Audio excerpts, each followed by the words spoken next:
We gotta go.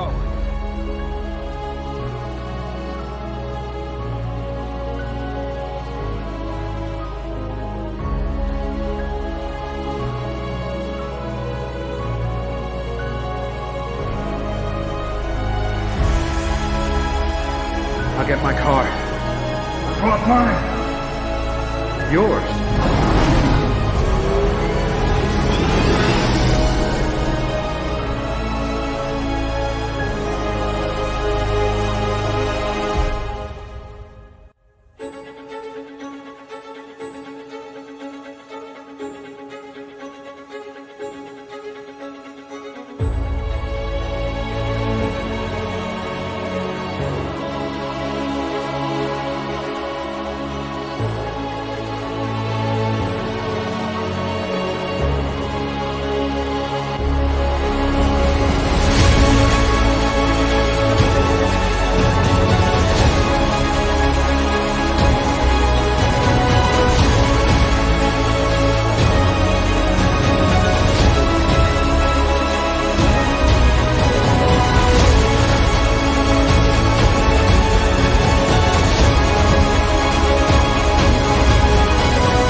I gotta get me one of those. Hello, and welcome to another episode of Bat Dance Discussions. So, we recently just had 2 big episodes of Ahsoka since I've last talked about the series on this channel. And there's big questions. Is this the best thing ever? Is this just nostalgia bait? What is it? And I'm really excited to bring this person back on the channel. So I brought him on for the Mikey Sutton Memorial stream to talk about Ahsoka. I mean, we talked about many things, but one thing we talked about was the first 3 episodes of Ahsoka. Or the first 3, I don't think I said first correctly. But anyway, the first 3 episodes of Ahsoka. So I thought, you know what? Let's continue our discussion by talking about episodes 4 and 5. And for the record to my co-host, I see you have a surprise on. It might be easier if you just shut off your camera, like, on StreamYard itself. Yeah. I figured it'd be a little less work for you. But anyways, I'm really excited to bring this next person on my channel because we talk great things about Ahsoka, and I'm really excited to continue our discussion on Ahsoka. So please welcome Josh Herrera. Hey, Sky Guy. This is what I was really looking for. I had to. No shame. And I don't know if you saw, but there's also a little cameo of the, the one from Tatooine. How's it going? It's going good. I'm really excited to talk this great series with you, which I kind of spoiled what I'm going to say about these 2 episodes. But So far, it's Ahsoka. There's so much great things that's happened with this series, and I'm really excited to continue our discussions with none other than Josh Tano, I guess. Well, this might spoil how I feel about it too, but yeah, this character is one of the best characters in any Star Wars. Said it. There, I said it. Yeah, I think so too. And what I love about Ahsoka is that she started off kind of irritating, actually, but she was just a teenager, but she learned and she grew, and it shows why Anakin and like these other series really justified it more. Like Tales of the Jedi really justified Ahsoka surviving Order 66. Yeah. And in each like appearance has kind of like, gave us more growth in that character's journey that we didn't get to see, right? From the movies. Like we didn't even know this character existed. We don't know, where she ends up in the sequel trilogy time, but we're filling in gaps with the series. And so for me, it's been exciting to see the progression and the journey continue. Oh yeah, same here. And since you mentioned that we were talking about Ahsoka's surviving Order 66, one thing I do want to point out is that Ahsoka never would have survived Order 66 if it wasn't for the brave clone trooper 5s who warned Rex about the inhibitor chips, giving Rex that ability to warn Ahsoka about 5s just very briefly before succumbing to the inhibitor chip. So Ahsoka would not be alive if it wasn't for the brave heroics of 5, the clone trooper who was unjustly killed, who no one believed. Hashtag justice for 5s. Justice for 5s. Yay. Without the clones, there would be no, clone war, right? So some clones, they were programmed to do the Emperor's bidding, but there were some who actually were trying to prevent the Order 66, right? And 5s was this close. We were this close. I mean, the problem is most of the clones didn't know about it, so they couldn't. And it was frustrating watching that arc too, though, because we know, when I watched it for the first time, I know that 5s is going to fail because it takes place between episodes 2 and 3. Right. Spoiler alert. But just knowing that all this happened without our knowledge, it's just kind of like, wow, it really expands the mythology, right? And that's one thing that I like I mentioned to you on our last stream, like the Clone Wars, the Filoniverse, that saved my fandom of Star Wars after certain movies that came out just under Disney weren't really, in my opinion, up to snuff. Like they weren't handling the characters like I thought they should have been. But this series propelled a whole storyline and a whole like barrage of characters that we didn't know that were integral to the main story, which is the Skywalker, saga, right? But the Skywalker saga would not be as epic without these supporting characters. And it's amazing this character now is carrying the torch, continuing what Filoni started in that 2008 movie. Yeah, 2008. Yeah, I think it was 2008. And like you said, I hated this character. It's funny that I'm now full circle, Josh Tano, because I hated Snips. And I mentioned that on the last stream. Like, I hated her. I was like, this is annoying. And it made me not want to watch the show when it was first on. I caught up after the fact, but that's the redemption, right? That's Star Wars. You go from a place of darkness and then you come out into the light, right? Exactly. And well, I think the thing with Clone Wars is that they say that the show grew up with its audience. So the audience started off more as kids, so it was more of a kid show. Because I'll say this, as much as I say Clone Wars isn't really a kid show, seasons 1 and 2, yeah. But when you get later and later on into the series, no. There's like this funny YouTube video called Clone Wars is a Kids Show, and they show all this violent stuff happening, like showing people getting burned alive, showing Anakin brutally kill people with his lightsaber. And I think it's so hilarious. Yeah, it's funny how they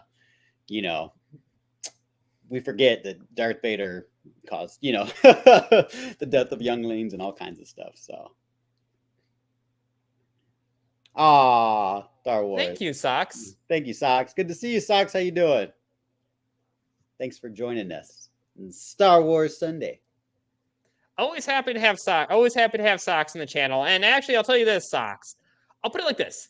A Star Wars show won't be happening on my channel. A specific Star Wars show won't be happening on my channel until a certain project is complete. We'll put it like that. Like, you know how the Marvel show has an intro?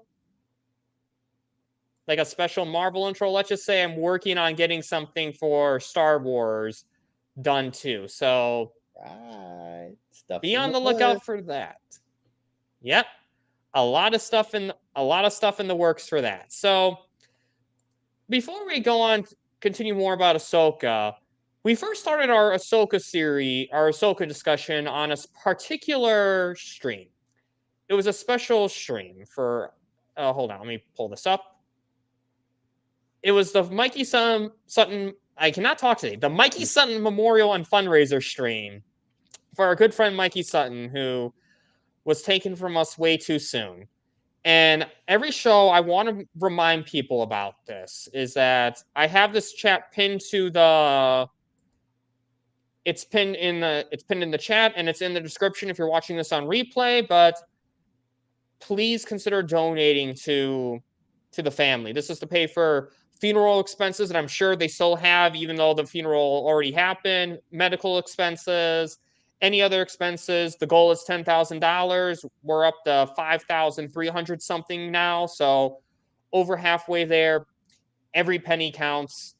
And if you can't donate, share. And because if it wasn't for Mikey Sutton, I wouldn't know Josh.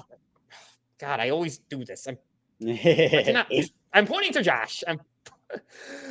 I wouldn't know Josh. I wouldn't know Socks. I wouldn't know all these other people, or some people like Zodwriter I would have known, but not as well if it wasn't for Mikey, Trey, Corey, Skywalker, Leon, all these different people. The good Austin, the one who actually did all my logos, who actually did this logo that we're all using too. The one on the top left, the top right corner, that logo, and my intros. And again, I met all these people. We met all these people through Mikey Sutton. So this is why this is very important to us both. Anything you want to add to that, Josh? No, yeah, I agree with you. It's been kind of tough, carrying on. And I'm very thankful that you did that memorial stream and gave me an opportunity to kind of just talk about Mikey, but then also continue. I mentioned on that memorial stream that I was kind of in a weird place after the James Gunn, Henry Cavill leaving and James Gunn being announced. Like, I didn't really want to watch new content. I was in a weird place. I would go to movies, but I didn't want to watch TV shows. And I don't know if that's because something that I liked was ripped from me, and I didn't want to invest in anything new because I didn't know with the strike if anything worth watching was going to continue. But then I thought about Mikey, and Mikey was very excited for Ahsoka. I did remember him talking about that and working with you and talking through our feelings on how much Mikey meant to us, how he bonded us together, and how we think he would have reacted to Ahsoka was really healing. So I want to thank you for doing that for us as a community, Bat Dan, and continuing to let us have a platform to kind of talk about how we've been doing, how we've been feeling, and just sharing our love for all this, geeky, nerdy stuff, because that's something that Mikey obviously loved, and that's why he wanted to engage in this community. So rest in peace to Mikey Sutton. Once again, just to reiterate, we're always going to put that GoFundMe link in there as long as it's around.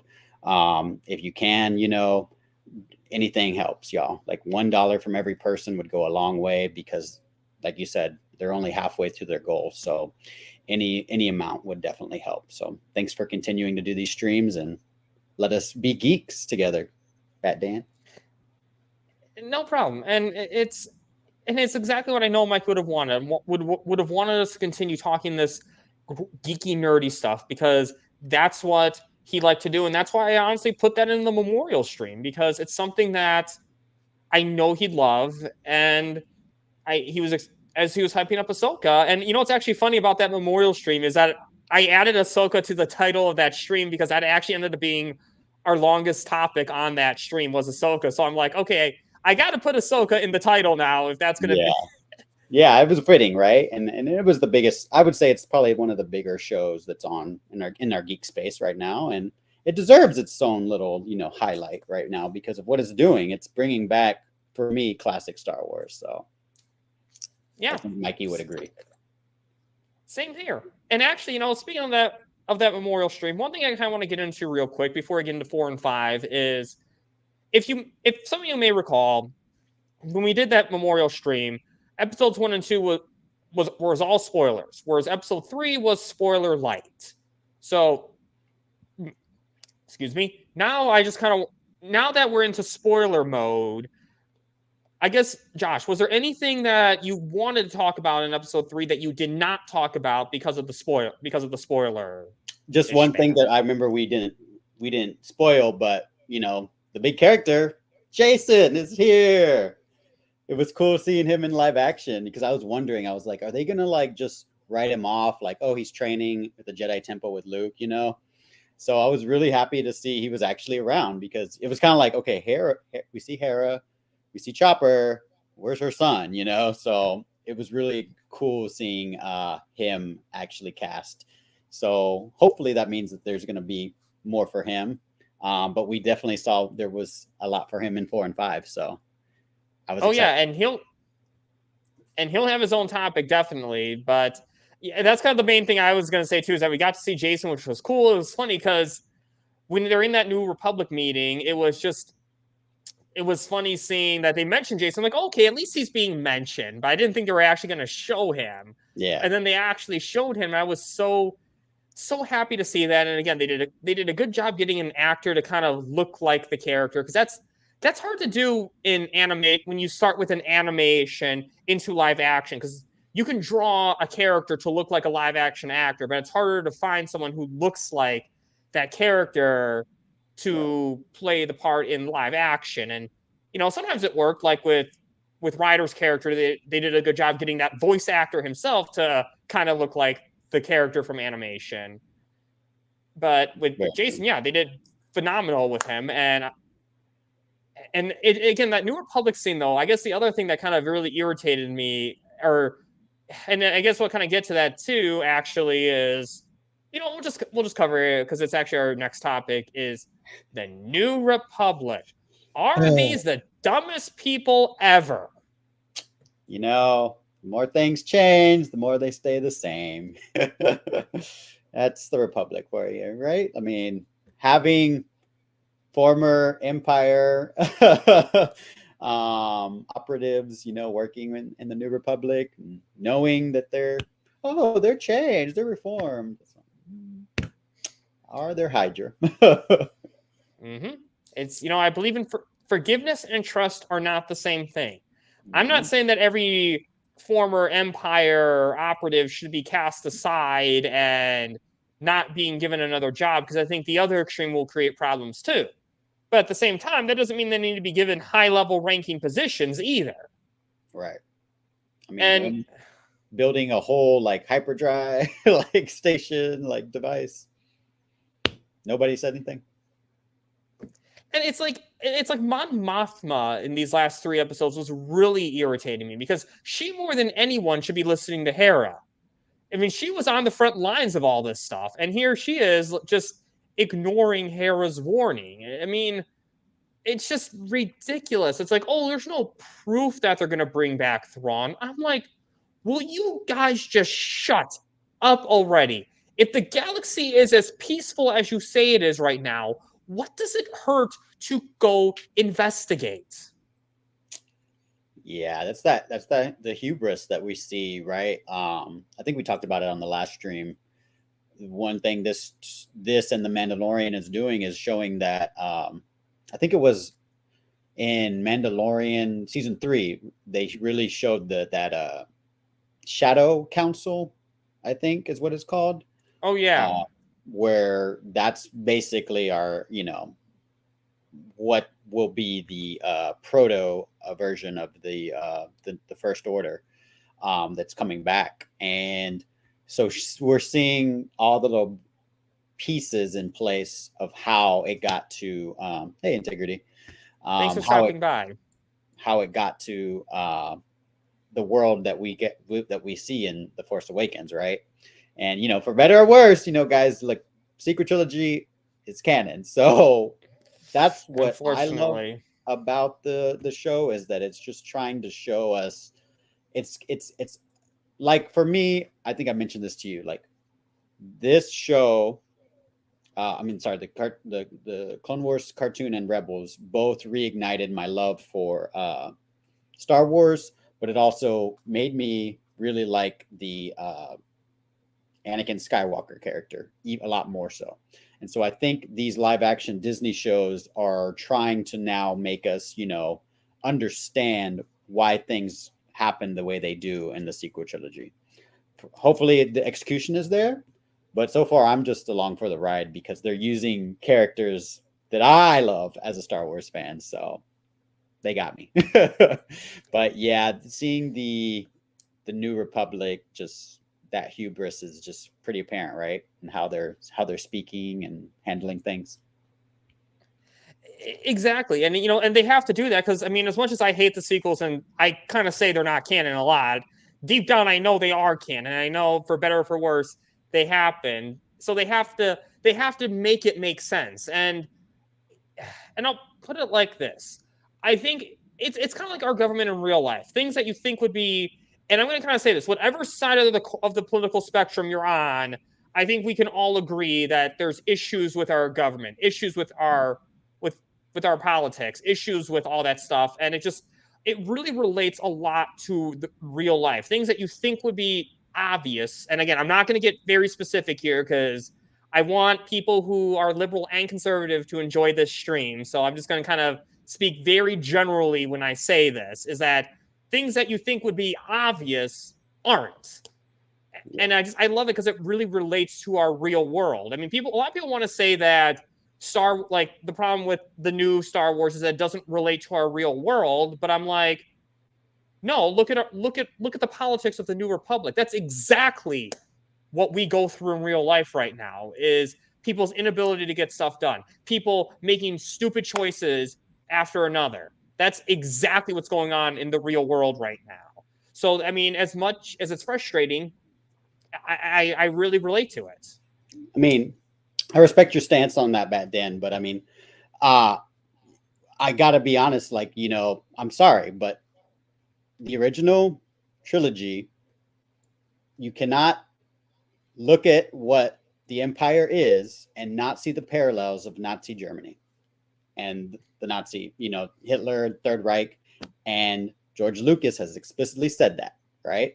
And the Rebels, the Rebel Alliance, that's a commentary on the Vietnam War as well, like how their techniques. So I'm sorry for all the fandom menace or whatever it is, but politics is inherently ingrained into our entertainment, especially Star Wars. Sorry, it is. Okay. So you really saw that in the prequel trilogy.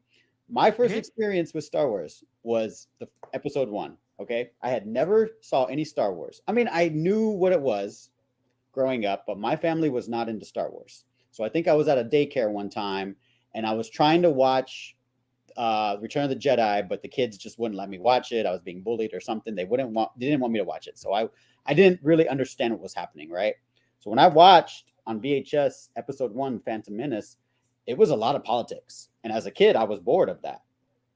Yep. I understood that this was like adults type stuff, right? All the Republic and the Viceroy and all those negotiations and peace treaties and all that. That's politics, all right? So you can try to claim it's woke and this and that, but I'm sorry. Star Wars is innately political, and it's trying to warn us, like Padme says, this is how democracy dies, with thunderous applause, with the rise of Palpatine. And they're showing us that, look, the history repeats itself. George Lucas said, Star Wars is poetry. It rhymes. So, yes, we are continuing the same story threads, but it's because we want to be entertained, right? So, let's just enjoy stuff. Let's not be like, oh, it's work. Blah, blah. If you don't want politics in anything, just don't watch anything. Create your own thing. That's all I got to feel about that. Exactly. And, and look, I'm not going to defend what happened in Last Jedi. There was definitely some stuff in Last Jedi that went a little too far. And there's certain things in certain shows I will admit goes too far. But I think the way Star Wars has done politics in general, aside from the sequel trilogy, aside from that, Star Wars has done politics really well, handled it really well, handled it in a way that relates to our society. And again, obviously taking a stance on some of the other stuff is different, but without taking a stance on the modern day politics too much, I think we can agree that it relates really well to what's going on in our world right now. So, yeah. And that's why I really like the New Republic storyline, is that it irritates me, but it's supposed to irritate me. Because real life people are stupid in real life. Yeah. And you have to be reminded, sometimes you have to get through to people with this type of entertainment. Even though kids might not know what they're watching, they subconsciously, we all are drawn to the binary spectrum of light side, dark side, Jedi, Sith, that good and evil. That's inherent in most of our entertainment mediums, right? So just enjoy things, right? Just try not to let your baggage interrupt your enjoyment of something that is meant to help remind people what's important in life. Exactly. Well said. And now, so we'll go from like intelligent politic conversations now to mindless lightsaber fights. The episode 4 lightsaber fights. Some of the best. I mean, I'm not gonna say better than like the 6 movies, the 6 good movies. Oh no, I shouldn't say that. Force Awakens was good. It was the other 2 that dropped the ball, in my opinion. But anyways, without getting too distracted there, aside from like the movie stuff, this is some of the best Star Wars lightsaber fights I think I've ever seen. Just the way it's shifted from Ahsoka to Baylon, the way it shifted from Sabine to Shin Hati, is that how you pronounce her? Shin Hati. Yep, you're right. Just some of the best lightsaber fights I've seen. Like, what did you think about it, Josh? Oh, I loved it. Absolutely loved it. I think I told you, I texted you or messaged you that this episode was like great. For me, I've heard some complaints about the way Ahsoka's fighting is, but she's a more experienced Jedi. We've used to seeing her in the Clone Wars or Rebels, and but she's older, and she's got a little bit more miles on her, and she was going through some stuff psychologically. So, but for me, it was great. Like just seeing that we have 2, mysterious dark side. I don't think they are labeled as Sith, actually, right? Baylan Skull and no, they're not. I think Murdoch was considered an Inquisitor, but none of them, because like they have orange lightsabers, not except for Murdoch. I think his was red, but the other 2 are orange. Which and I still want to know. I remember. I don't know if you've ever played the Old Republic Knights of the Old Republic game, but I think there's a significance to the orange lightsaber, but I forgot. That's EU, obviously, so I don't know if Disney considers it canon. But I remember for my character, I chose the yellow lightsaber, and that stood for a sentinel, a guardian. Oh, they had yellow light? Mm-hmm. It was the EU, so for my character, I chose that because of what it was based on. It was called like the Sentinel. They're actually in the Clone Wars. They're guardians of the Mortis temple. They used yellow lightsabers because they're sentinels. They protect the knowledge. There's an orange one, option 2, but I forget what that was. I don't know if anybody knows about it in the chat, but I'm wondering how they're going to explain the orange lightsabers from Baylon, because it seems like he's very conflicted about actually killing Sabine and Ahsoka, right? Yeah, this is, and again, we'll get into more Baylon's character in general, but yeah, he's definitely very not one who really wants to cause unnecessary harm. So I kind of want to address this. Are you talking about Qatar? Let me know in the chat. Are you talking about with I can't pronounce his name. How do you pronounce his name? Marrok? I just saw it typed out. Who's Marrok, the other Inquisitor, the one who could be Ezra. Marrok. Or I just saw his name. Like it's in. Like I have it written out, but I can't pronounce that. Oh, is that how you spell it? I thought it was I just Googled it, honestly. Okay. Let's see. So actually, let me just make sure I got that right now. That I thought it was Marrok because the people were thinking it was Starkiller, and his name was.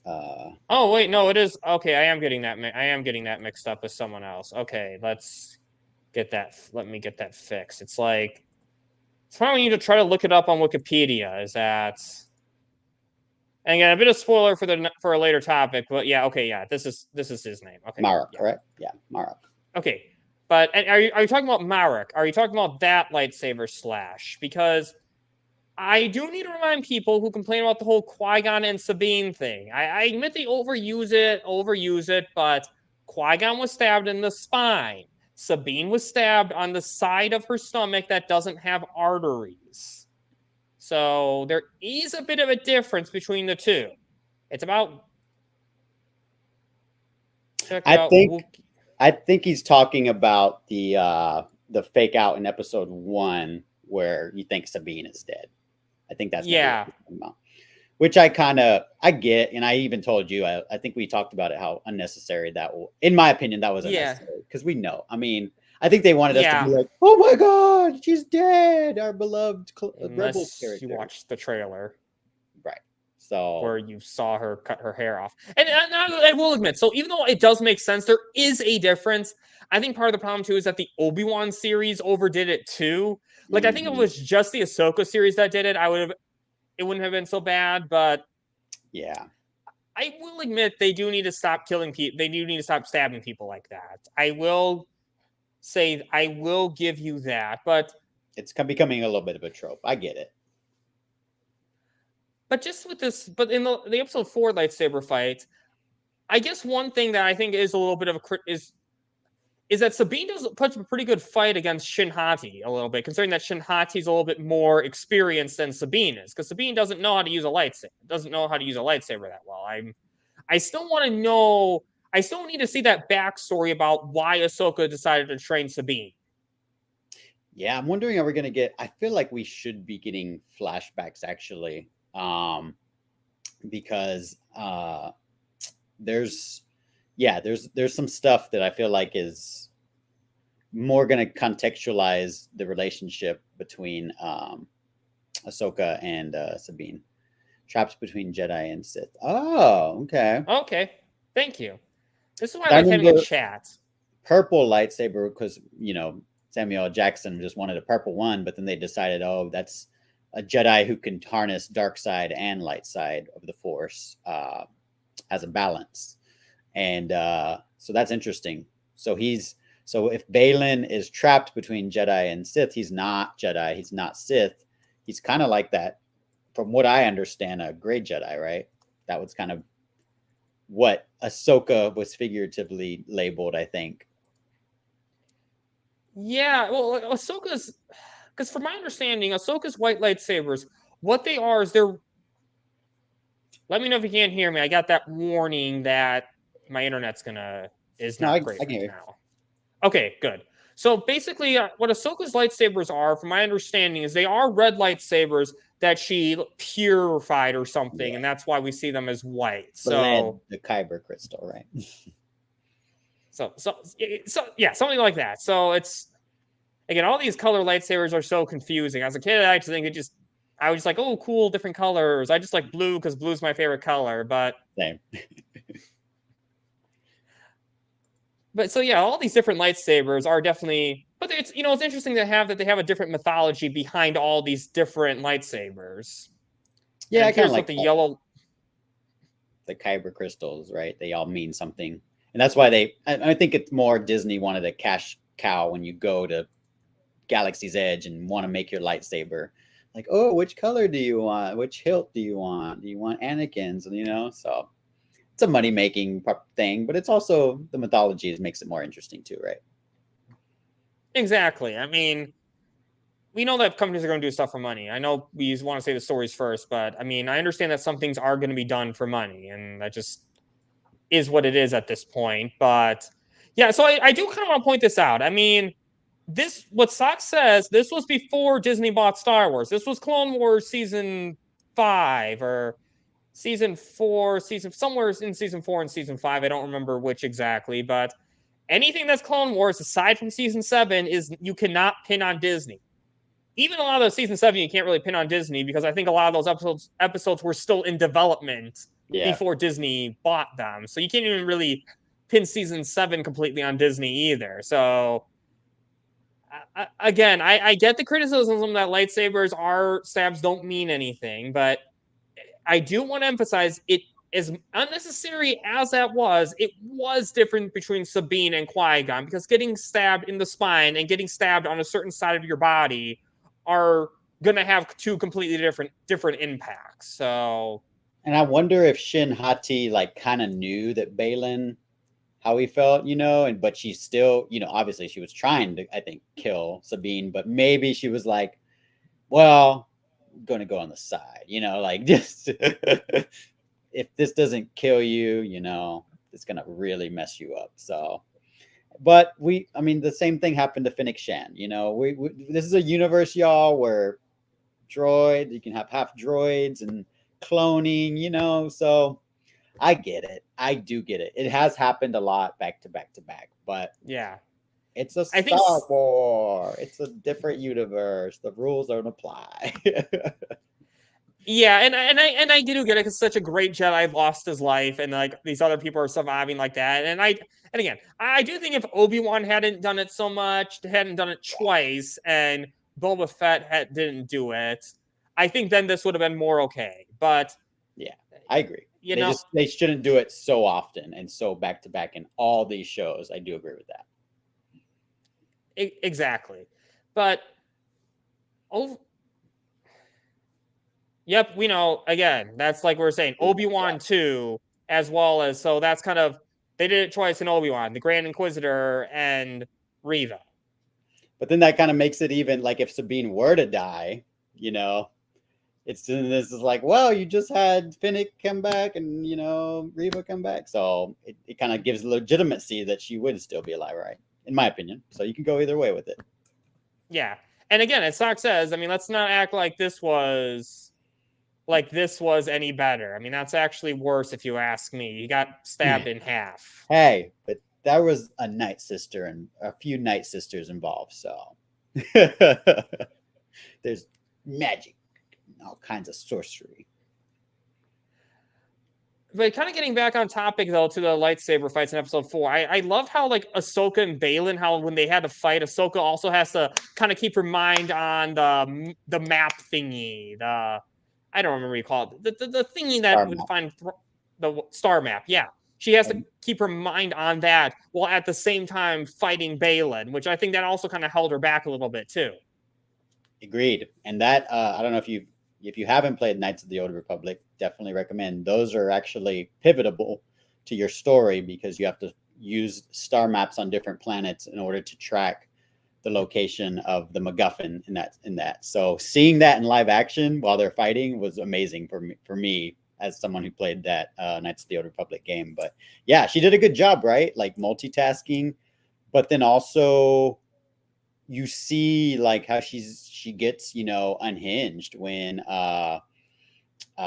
she sees how Sabine is being taken by Shin Hati, and you kind of see a little bit of dark Ahsoka come out, right?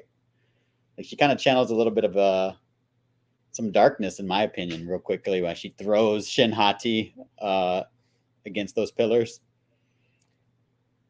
Yeah, I mean, you kind of see a little bit of Anakin in there, which actually makes me wonder, which we'll kind of transition to that later on, but that actually kind of gave me something to bring up later on for a later topic in this discussion. But yeah, that was just like seeing her emotion come out, seeing her rage come out.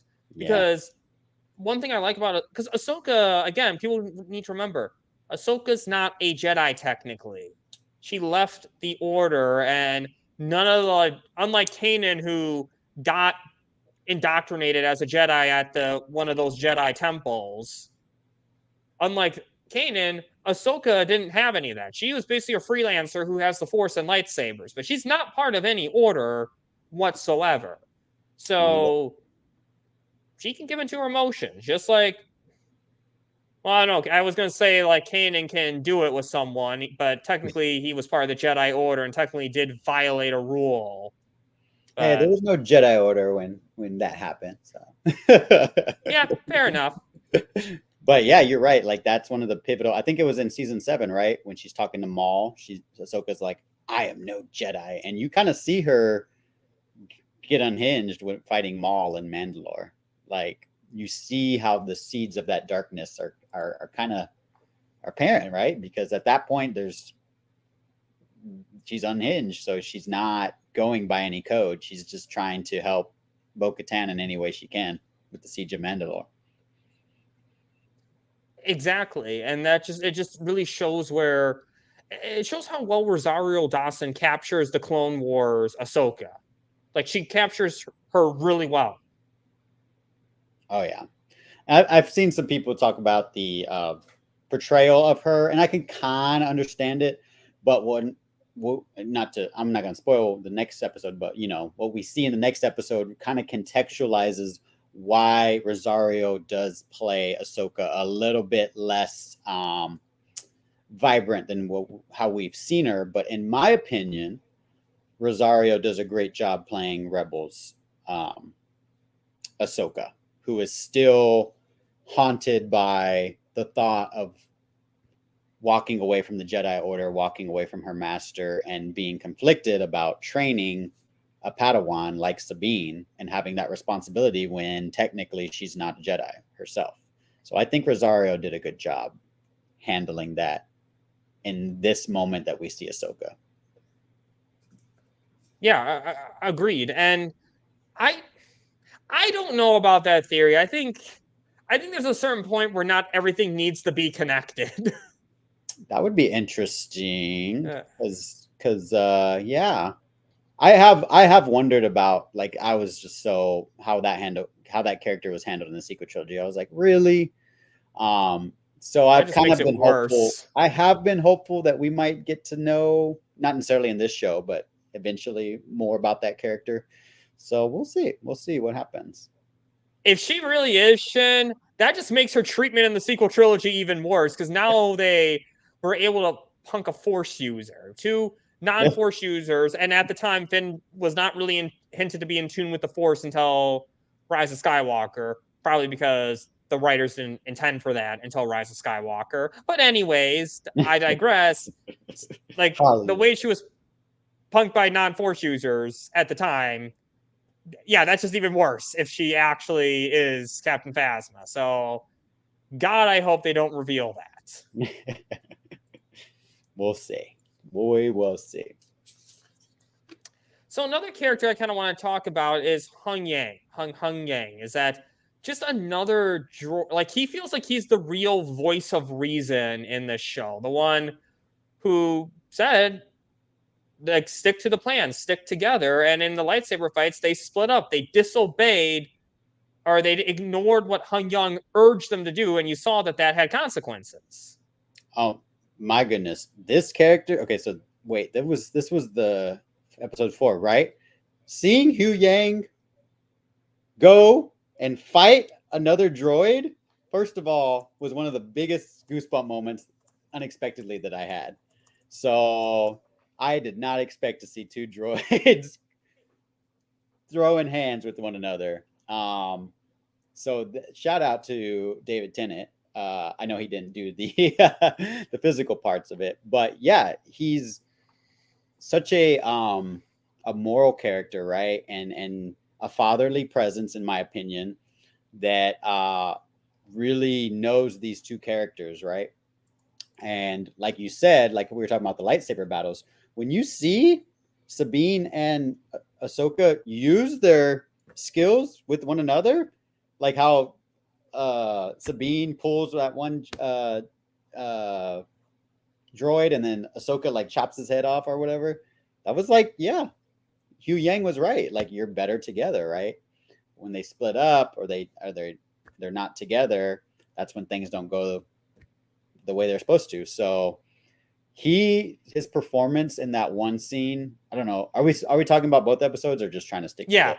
When we talk about characters, unless it relates to a specific thing, both episodes. All right. So yeah, that's one of the most heartbreaking moments of both the episodes is when he's holding Sabine's helmet and he's telling like Ahsoka, like I told y'all, to stay together, or I told them to stay together.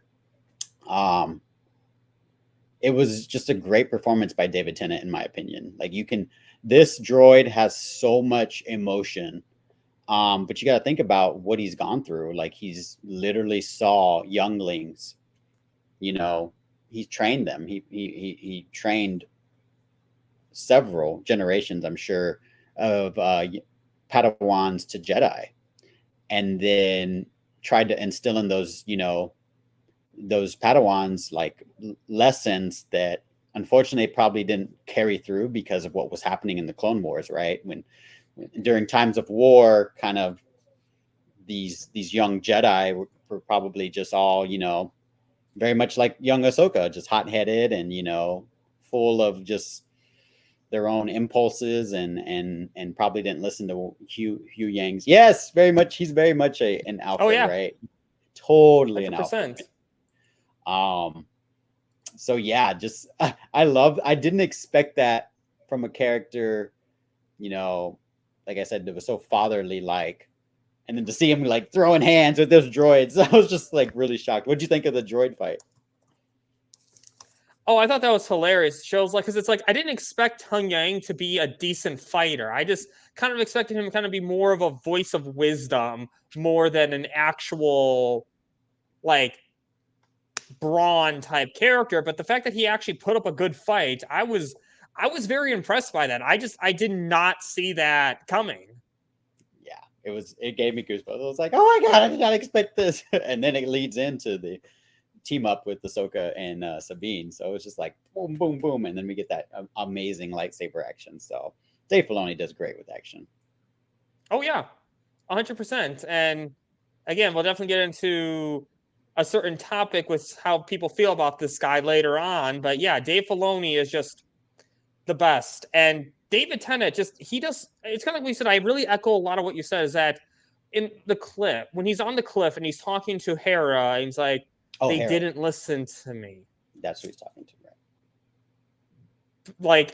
Like you could just feel the pain and regret in his voice, and like his eye thingies. I don't know. It's like he's not like eyes like we have, but like he kind of has that type of squint that you still kind of see. Like you can tell like how bad he feels. It's like the regret, the whole like, why didn't you listen to me, you people? He it's like a parent. It's very much like a parent. Like you can tell them something over and over again, but when your youngling doesn't want to listen, kind of leads to bad consequences, right? But yeah, he's a great character. I would really be upset if something does happen to him, because we did see him in Clone Wars too. So we even though I didn't remember him at first, he's been around through this Filoni verse. So hopefully he has a good ending. Yeah, I'm going to rewatch some of these Clone Wars episodes. I'm going to look up Huyang on Wikipedia and just rewatch all these episodes of Clone Wars that have this character in it, just to refresh my memory a little bit on this character, because yeah, he does a really good job. You really care about this story, because that's one thing I love about Star Wars, is that it's like so many people throw off droids like they're nothing. Like, remember that Clone Wars episode where R2 was missing and Obi-Wan's like, oh, R2 units are a dime a dozen, but no, Anakin, R2 is his friend. Yep. And you see how it just very few people care about droids, but there's a few characters that actually do. Anakin, Ahsoka, Hera. Yep. The few people who actually care about about droids, even though in theory droids are just property, not. It's kind of like pets in a way. You know how some people might go, "Oh, it's just a dog, you can buy a new one," but no, it's if you actually care about your dog, that's not how that works. And in a way, droids in some ways are, I mean, more intelligent than pets, somewhere kind of between pets and humans, I would say. But still, it's just you care about them. And with Huyang, you really Sabine and Ahsoka care about him.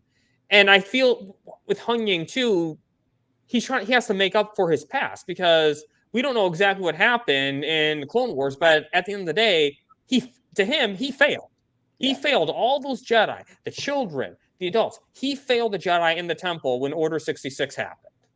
Yeah, you can tell that he carries that guilt, right? Like he probably feels like he should have been there. No telling where he was during, Order 66, but I'm sure he was trying to, save as many as he could. But yeah, he's got to feel even though he's, we could get into conversations about AI and all that, but in this universe, like you said, the droids really are like pets, are companions for characters. So especially young characters, to mentor them, look out for them, train them, help them with morals, learning development of moral codes. So yeah, he's great.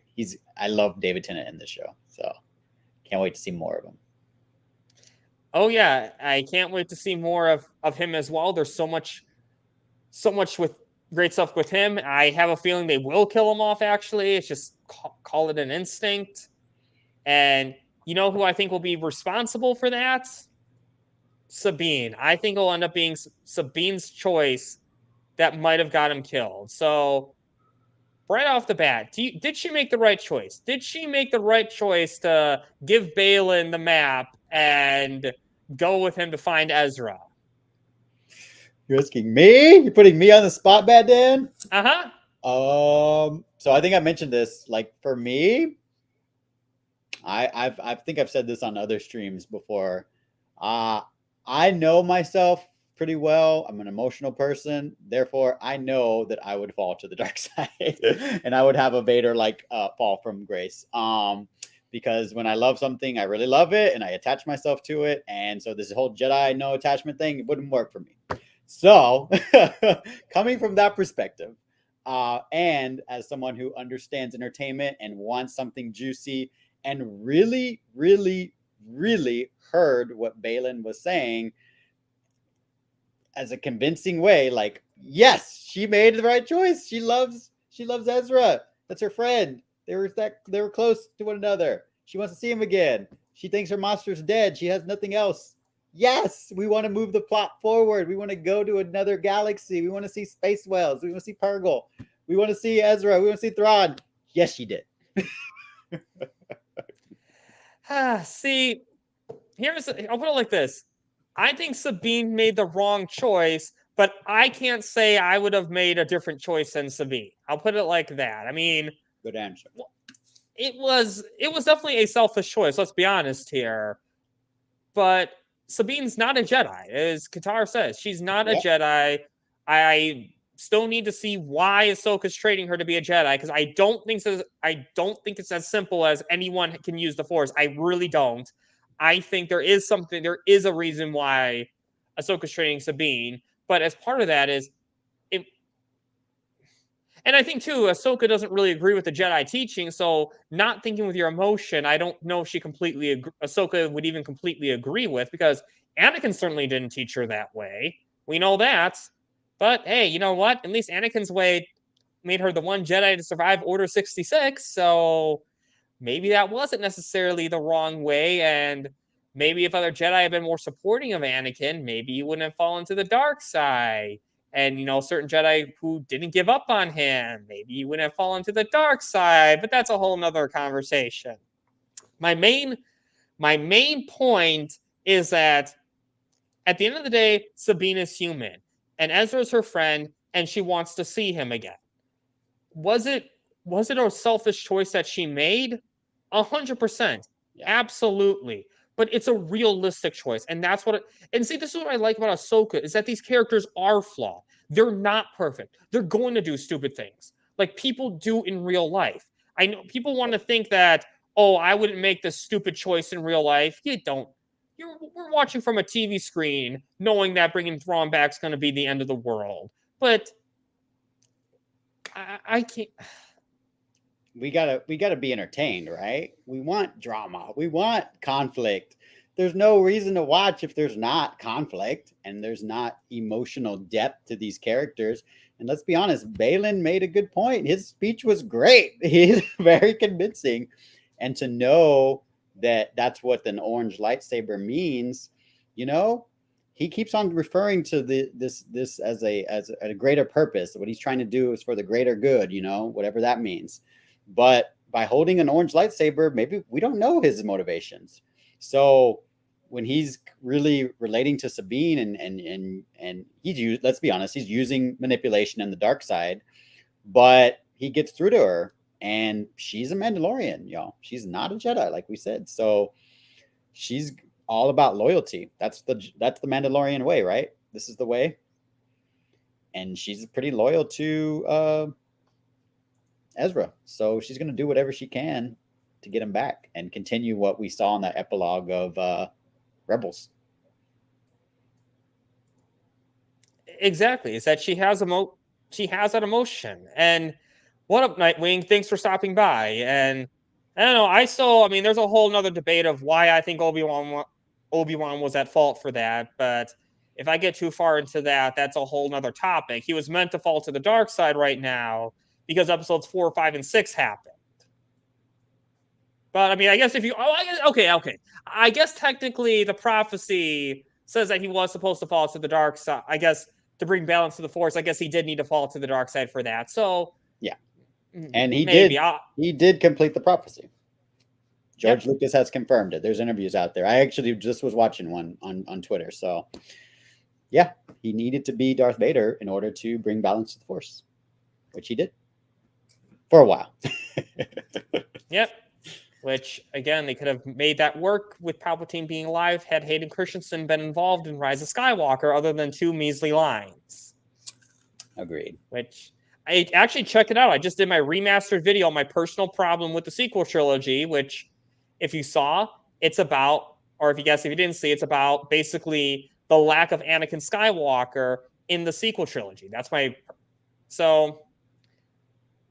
But yeah, overall, I think I really like Sabine's arc. I like that she, the choice that she struggled with. She's a human at the end of the day. She's not perfect. And I do think there will be consequences to that choice because I still don't think that it's actually going to take her to Ezra. Because Marrok. People think that Marrok's dead, but they ignore one key detail. You see the mask and just the mask and nothing else. So it's clear as day that Marrok's not dead. I don't think his body just disappeared. I think he got up and is still alive somewhere. Wait, so you think that all that smoke and everything recumulated and formed somewhere else? Yeah. Well, because we saw smoke come out of his body, but we didn't necessarily see his body completely turn into smoke. We just saw smoke come out of his body. Right. Which means that he could be under a spell. Like, that's what I'm thinking, is that I think that Marrok was under a spell by Asajj. I'm so bad with all these names and pronunciation. Ventress? What do you say? Asajj Ventress? Wait, Asajj Ventress. Wait, no, it can't be Asajj Ventress because that's the Clone Wars. I don't think that's supposed to be the Clone Wars character. Who are you talking about? The Night Sister in Ahsoka. Oh, Morgan Talsbit. Yes, Morgan. Oh, okay, yeah. I was doing a quick Google search. That's why I was. Yeah, is that Elspeth. Morgan Elspeth. Yeah, I think that character put a spell on Ezra, and I think when they got slashed, I think what the smoke was that spell coming out. So maybe the smoke is Ezra, but with powers to become smoke. Is that what your theory Well, no, is? I think the smoke was like a symbol of the spell kind of coming out of him. Because I think the whole point is that the smoke was like a spell, like kind of controlling Ezra. Interesting. I mean, the lightsaber is one of the biggest. Like, why would they? It was very Ezra looking when I first saw that character. So you might And be I on don't think Baylon necessarily knows that though, because I we'll get into this to Baylon's character, because I think the one thing about Baylon's character is that he's not a liar. I think he's many things. Kind of the quote Batman with Ra's al Ghul. I think he's many things, but a liar is not one of them. And hold on a second, I got to pull a Mikey Sutton right now and get some water. Keep talking about. Tell me. Yeah, I'll put this on my phone so I can hear what you're saying. But keep talking what you think about Merrick's character. See, I think we mentioned this on Michael's Memorial stream. Like when I first saw the character, I didn't really know about all the theories. I think y'all had mentioned that there was theories that it was Starkiller or Ezra or somebody else. But the lightsaber was the biggest. Like, as someone who watched, sucks at the Josh show, Bat Josh show. It made me think of Ezra immediately. But then I thought about it and I was like, well, what's the whole journey to get to Thrawn if Ezra's been here the whole time? But it does kind of make sense now that Bat Dan is saying, like, if Baylon and Shin Hati, I think they both have orange lightsabers, right, y'all? They both have orange lightsabers. So, and clearly when Marrok is fighting Ahsoka, that's a red Inquisitor lightsaber. So there is, now that I think about it, and I'm talking through this, there is a difference between Marrok, Baylon, and Shin Hati. And Marrok didn't really speak a whole lot, right? He is very, his voice was very sparse. You don't hear it, but it's modulated. So, Luke the clone Starkiller. Oh, that could be it too. I still think he's someone though. I don't think he's just smoke. That's all. I'm leaning towards Ezra, but that's certainly possible too. And I could be completely wrong. They could just say that it was smoke and that Marrok is gone, just gone. But I think there is something more to him. Wait, according to the game, that comment, that doesn't make sense. Because Starkiller, from what I understand, maybe is the game not canon? Force Unleashed? Because Starkiller was a person.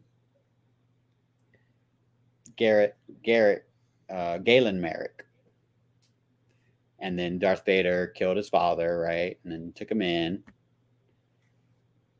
So how could he be a clone of Luke?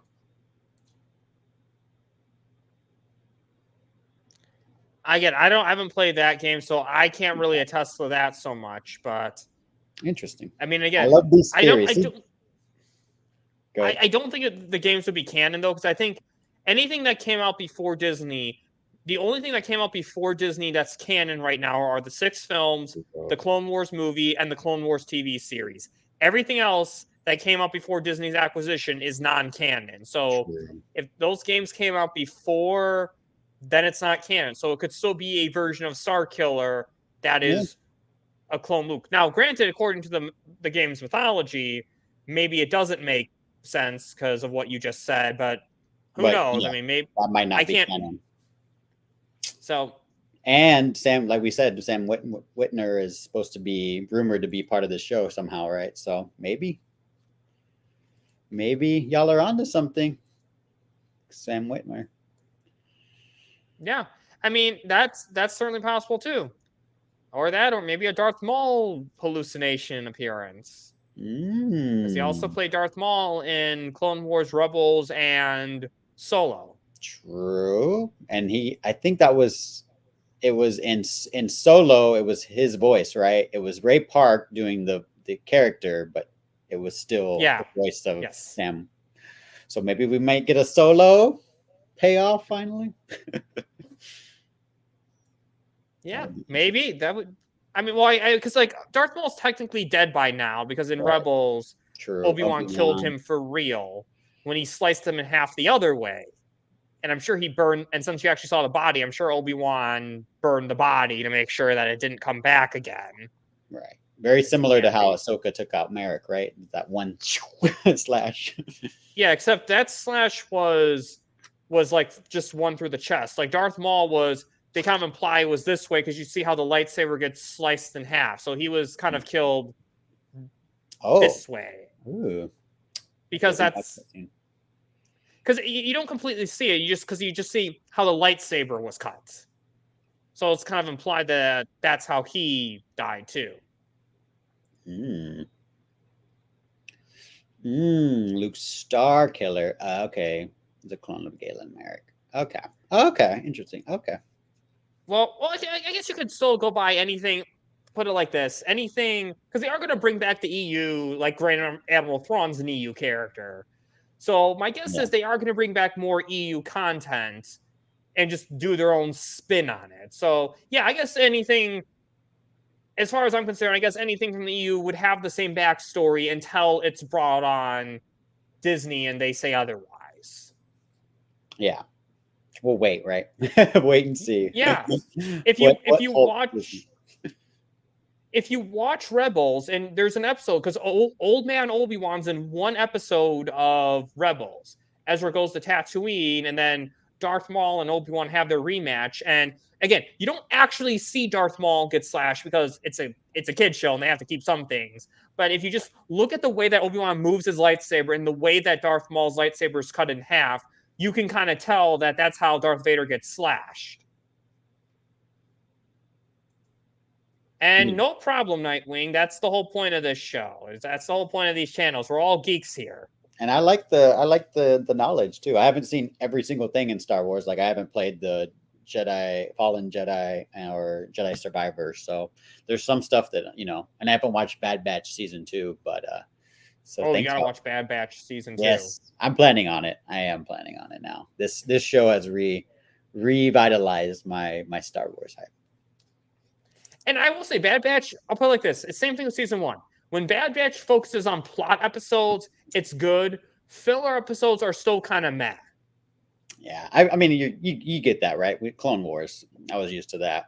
And but I like the Omega character, so I think I started the first episode of season 2, and then just something happened, and I got off it. But I'll jump back into it for sure. Yeah, and you should. And like what I like is that Crosshair gets his own episodes instead of like being in the Bad Batch. Like when you see Crosshair, you just see Crosshair. You don't see Crosshair interacting with the rest of the Bad Batch, who I still think was infected by that inhibitor chip. I don't care what he said about removing it. I think he's still infected by it. And nothing in season 2 really debunked. I'll put it like this. They didn't really answer that question in season 2. Okay. So that's minor spoiler, but I kind of say nothing huge. But anyway, yeah. So Marrok, yes, they get one more season and it's over, but you know what? At least it's a planned ending. And as long as it's a planned ending that doesn't end on a cliffhanger, then I'm fine with it. DC Netflix, just saying. Sells the jail Netflix. Yeah.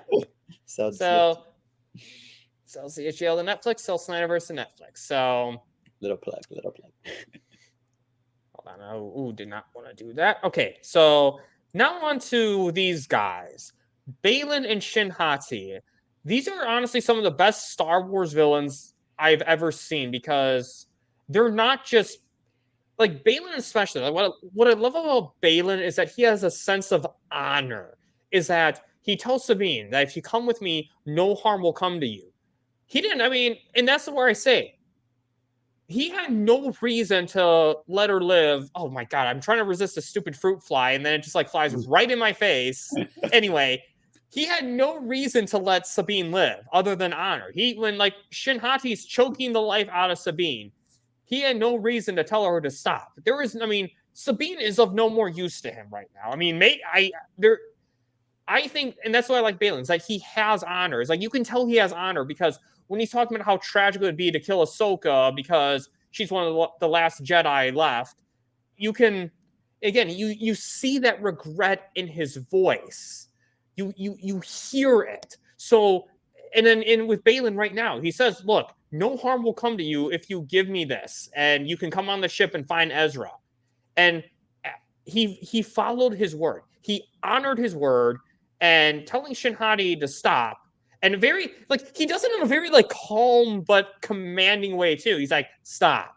It's like that weird mix. Like a problem child. Like, come on, I know what you're doing. Stop it. and it's so sad. Ray Stevens, that's his name, Ray Stevenson. Mhm.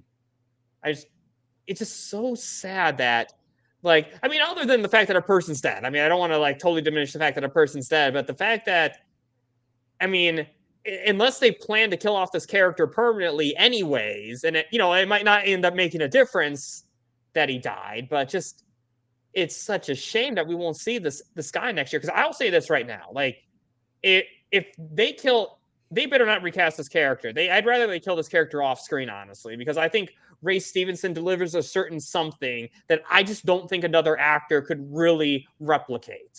Agreed. With this character. His performance is what really, for the first, I'll be honest, like, I've heard people, like, say that, if you didn't watch Clone Wars or Rebels, I can see how it's hard to invest in the show because it's a slow burn, right? But some people that I've read reviews of who haven't, No. Here we go. Okay, go on with what you were saying, Josh. No, yeah, but I just think that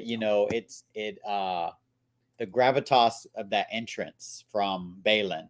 We are no Jedi, and he stabs the I think Republic guy in the that callback to Ahsoka's line, but he doesn't say he's Sith. He says I'm no Jedi, but his entrance is very reminiscent of Darth Vader's hallway scene from Rogue One.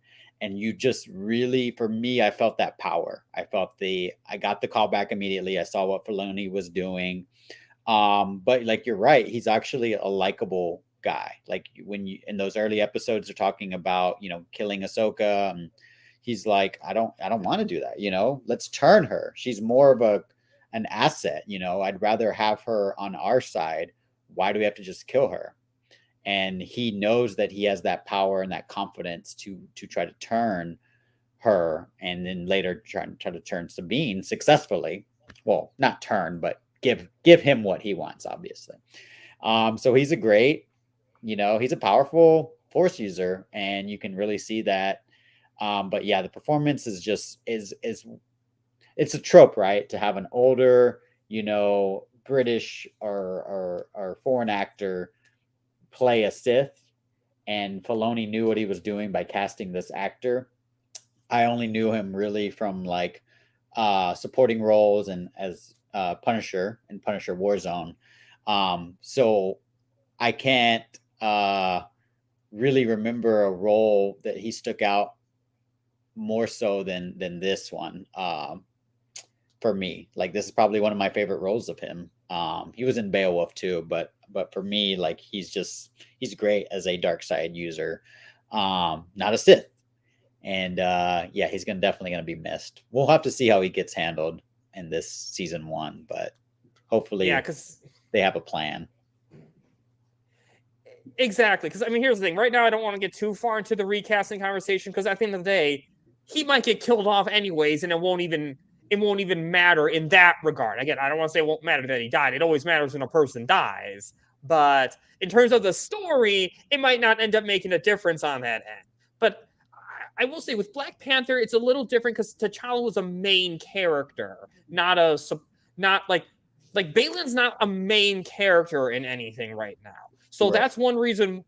But also, again, it depends on if the actor can deliver.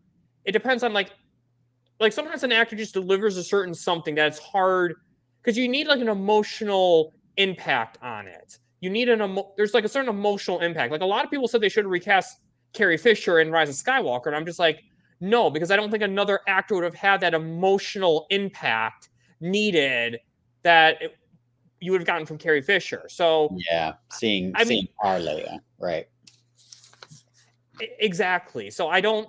And I just think, sometimes an actor just does such a good job, delivers something so special with the role that another actor just wouldn't work. And I think, and again, it's just how good an actor he is. And I'm not saying that recasting should ever happen, even though I hate it because it messes with continuity.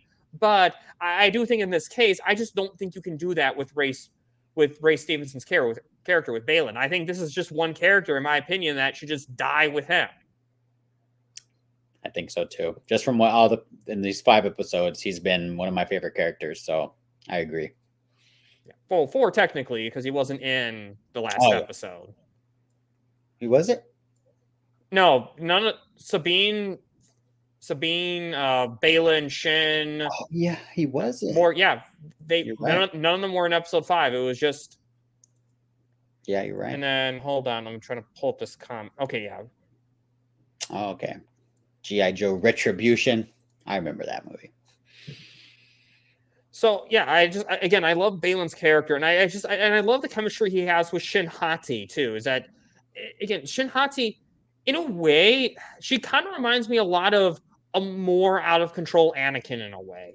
Is that she's very non-calm, she's very impulsive, very reactionary, and like some of Anakin's character traits, but taken up to the max. Like, you know how.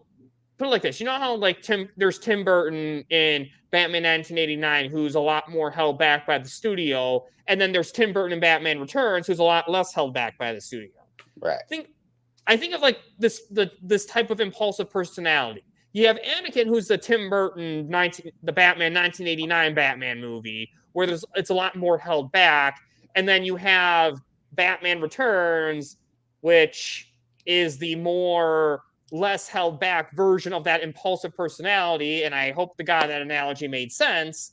But the idea is like Shin Hati, she's very impulsive, very reactionary. When she thought that when Marrok died or allegedly died, we'll see about that, she's choking the life out of Sabine. You see her completely reacting with her emotions, not listening to Baylon right away. Right. And yeah, that's typical dark side, right? Character, like being impulsive, succumbing to those instincts. You just react. So I like that he has a lot more control than most dark side users that we're used to seeing, right? Yeah, exactly. And where Shin Hati, she doesn't. I mean, Baylon, I think, I'll put it like this, and that's one reason why I think they might kill off Baylon, because I think Baylon's one of the only thing that's holding Shin Hati back. If you kill off Baylon, think of what's Shin Hati, she's going to go on a whole nother level right now. She's going to go crazy to the max. Yeah. I mean, because we know that Baylon was in the Jedi Order because he knew Anakin and we don't know the circumstances or whatnot. So he has that disciplined mindset. So I think that you're right, that taking on a younger Shin Hati was probably, she wasn't as disciplined. Oh, what's up, Sin Havoc? How's it going? Yeah, I had to. Hey, Sin. Beat Josh Tano for this because I was excited about this episode. Thanks for joining us. But yeah, I think that goes into it, that he has a Jedi background and she doesn't. And there's another question that some people are upset about, that Baylon knows that Anakin Skywalker is Darth Vader, this thing that's supposed to be this guarded secret. And I have a bit of a counter to that. What's that? This is years after the Empire fell. And I don't think by this point that it's this big. It's obviously not public knowledge yet because Hera clearly doesn't know that Anakin Skywalker is Darth Vader. But again, I don't think that just 2 people know. I mean, I'll put it like this: the way that Baylon has conducted himself, I feel like I see him being the guy who would actually be able to handle Anakin Skywalker's secret as Darth Vader. Baylon seems like the kind of smart guy who could figure something like that out, would know to keep his mouth shut. But you also got to remember, like Reva, he was in the Jedi Temple. Anakin, and this is where I have to kind of criticize Jeremy Jahns a little bit in his Obi-Wan review, is that how could Reva know? And again, this is going to kind of relate to Baylon. I'm talking Reva right now, but we'll circle back into Baylon. Is that how could Reva know? We don't necessarily know that the clones called her Vader. Well, you see Anakin all of a sudden going bad and killing everyone in the temple, and and all of a sudden Palpatine has a new mysterious apprentice working for him. It's not that hard to put 2 and 2 together. So I have to disagree with him there. And I think it's just kind of the same thing with Baylon, is that Baylon, being a Jedi, likely survived the assault on Order 66. I bet you anything, he was in the temple. he saw Anakin and just put 2 and 2 together. And he knew to keep his mouth shut when talking to Darth Vader. Yeah, because if anybody knew that leverage over Darth Vader, they'd probably be gone. So, well, yeah, Ahsoka knew, but Baylon clearly knew too. Yeah, and we're just now. Ahsoka doesn't know this character. Obviously, she was a Jedi, so it's like, at what point did Baylon come into contact with Anakin? And he's a Jedi, so we don't know where he was. So it's interesting. And so just kind of to wrap up this Baylon and Shin Hati topic, I'm just telling you what I think is going to happen is I think Baylon's going to die, and I think Shin Hati is going to go on a more uncontrollable rampage now because the calm person holding her back is no longer holding her back. Yeah, I could see that. Full-fledged dark side Shin Hati. Let's go. I'm ready to see it. So, yeah, and I this could be subconscious me hoping so we don't have to deal with that whole what are they going to do with Baylon's character now? True. Because I was kind of doing that when watching The Dark Knight. It was that same thing. I was like, oh God, I hope they kill off the Joker so we don't have to deal with what are they going to do with him in the next movie. But I don't know. I still think that, yeah, well, that's Thrawn. I mean, you can't, like, Tarkin and Thrawn are kind of the two people that no one's going to criticize knowing. I think, but other than those two people, I think Baylon's kind of that other Jedi, though, I think, who can kind of know when things be okay. I think, again, we found out more of his backstory. I think that we're going to find out because Anakin's reputation preceded him, is what Baylon says. And even if he doesn't see Anakin assault people, we know that likely there are some Jedi who got out of the temple. It's not hard to believe at least one of them saw Anakin. True. So, yeah, I agree. I think there's a lot of people who know more than you realize. So I don't have an issue with Baylon knowing. And again, just because I criticized Jeremy Johns, I want to clarify, I still really like this YouTuber. I think he's a great YouTuber. This is just one point and some points he made about Ahsoka that I disagree with. He's actually one of the few ones who apologized. I mean, who admitted he was wrong about Zack Snyder. So I have to give him credit for that. Props, sir. And don't feel sorry. Don't feel sorry at all, because that's the whole point here, is that we're all, why I love doing this. We're all geeks. We all love this stuff. And now I kind of want to move on to Hera right now. This character keeps getting screwed over like crazy. It's like she's right, and the stupid New Republic, including Mon Mothma, who of all people should know better but doesn't, won't listen to her. Kind of feel like Mon Mothma might be having a little dissent in herself, Yeah, Hera, obviously, it's kind of disheartening, right, to know that Hera Syndulla was around in the sequel trilogy, right? And seeing her just treated with such disrespect, right? So I think that's the biggest thing, so frustrating. That we know that she eventually becomes a big, person in the Rebel Alliance again, but at this point, she's just not treated like we thought she would, in my opinion. How she should be treated. She's got Leia looking out for her, right? We got the. I actually did miss that, and then I was watching Senator Organa. Yeah, I missed Senator Organa through for some reason, and so someone had mentioned it, and I rewound the episode, and I was like, oh yeah, it was there. So I like that Hera is kind of being, she's doing what she thinks is right? She tells Huyang, like, you do things because you know what's right to do. And she has that moral compass that Kanan saw in her and fell in love with. So yeah, she does the Republic just doesn't want to listen. Stubborn, hard-headed. And that what I like about Hera, because Hera's a rebel at the end of the day. Of course she's going to disobey and get all these Jedi, including Carson from Mandalorian, which I thought was really cool that they brought they brought him with her, and then just I love Hera's character, and we'll get into Jacen next actually, but I love the faith that she has in her son to the point that they're willing to exhaust their fuel resources because she believes in her son that much. Because I go back and forth on this. I wonder, why is her mom bringing her son on these dangerous missions? But at the end of the day, she is keeping him safe. She's keeping him with Chopper, stay on the ship. But at the same time, if the ship blows up and your son's in it, true. Yeah, it's a little bit of, well, and I can kind of, if the Republic is, being shady, I'd probably want my offspring to be closer than not, in my opinion. So I could see that, but I did kind of have that thought too, like, oh, Jacen's here, but what's he gonna do, But he proves to be valuable. But Hera, she is that mother. She is that mediation that we needed between Sabine and Ahsoka, and we're continuing to see that. She's helping any way she can, even from the outside with a lot of opposition.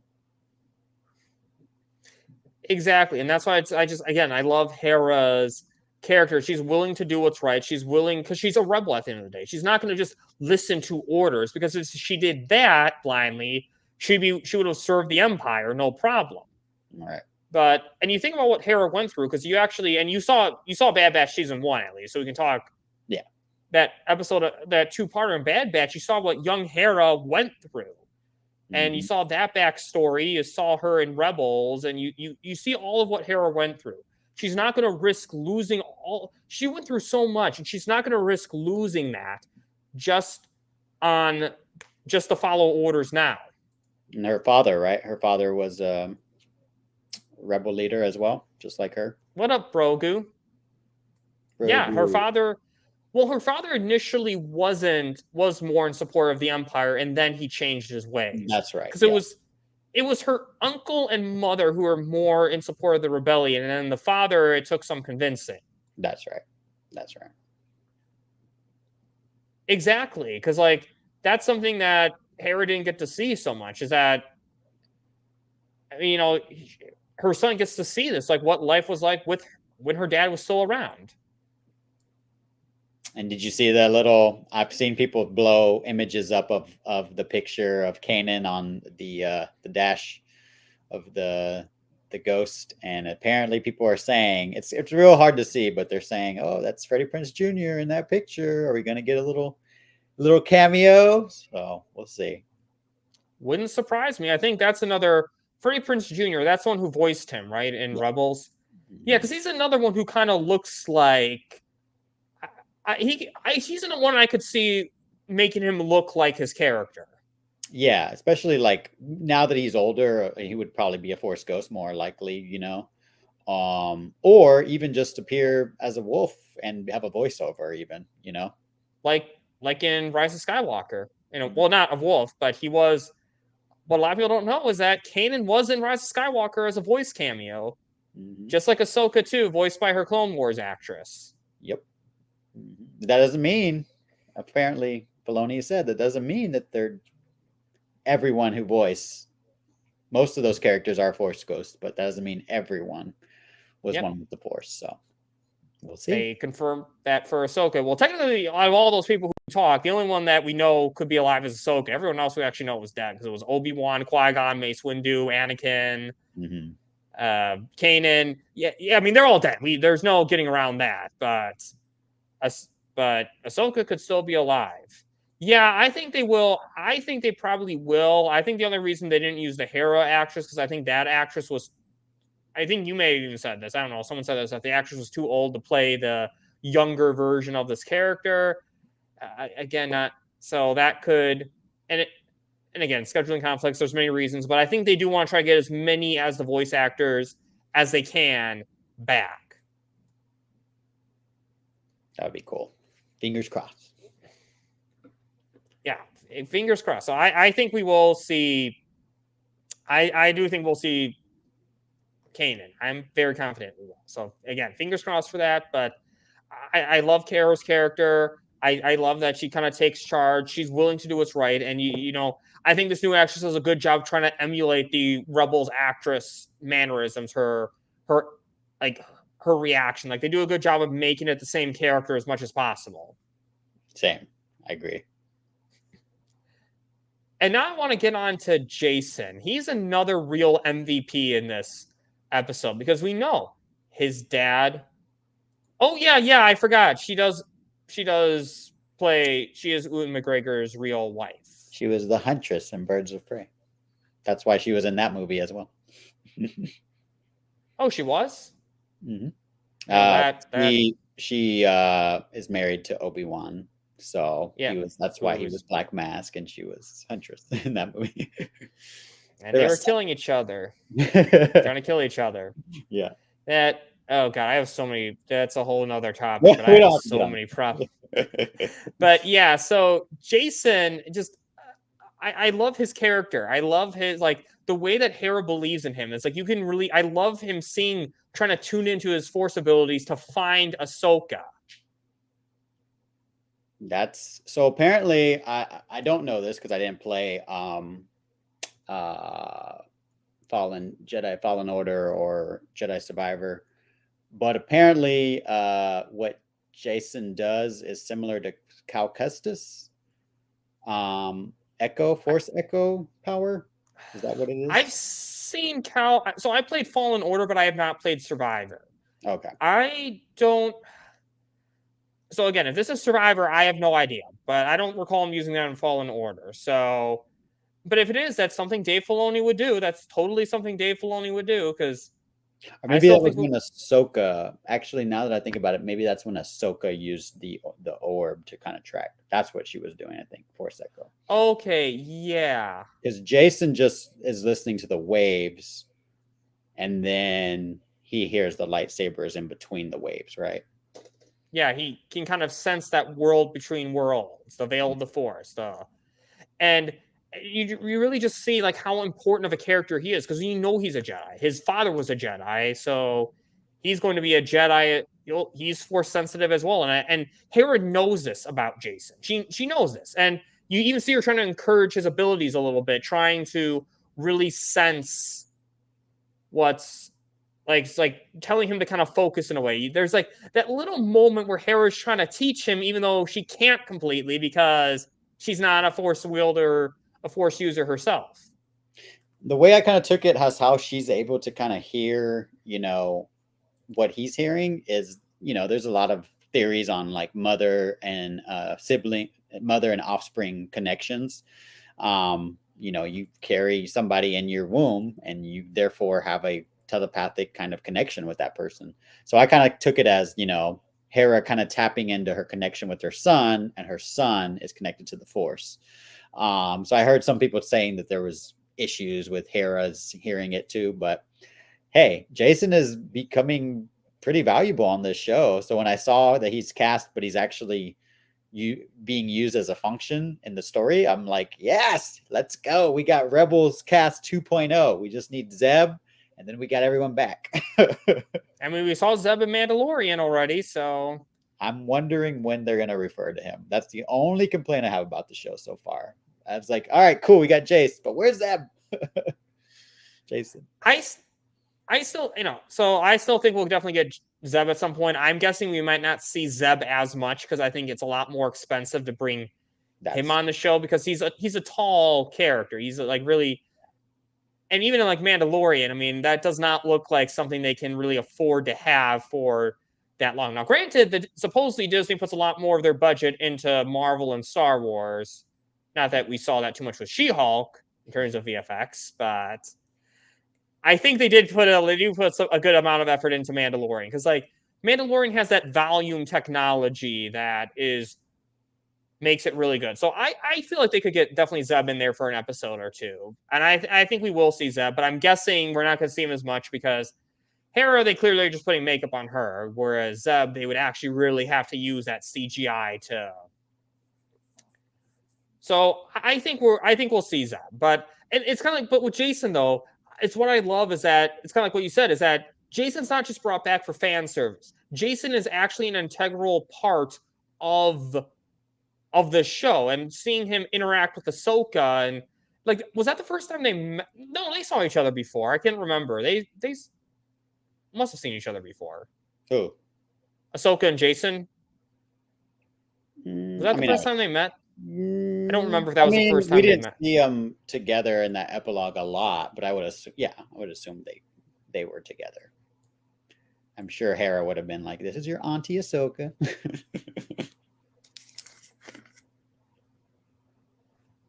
Well, yeah, I mean, it's that thing. Out of principle, it's a good call.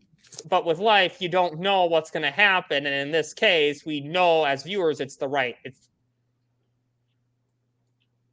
Yeah, I think Ahsoka's going to teach.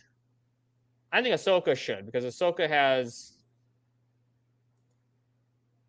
Yeah, I still have issues with that. I mean, they spent 2 seasons getting Grogu to his home, only to undo that in 2 episodes of another show. So, again, that's a whole other issue I have with Mandalorian and Book of Boba Fett, aka Mandalorian Season 2.5.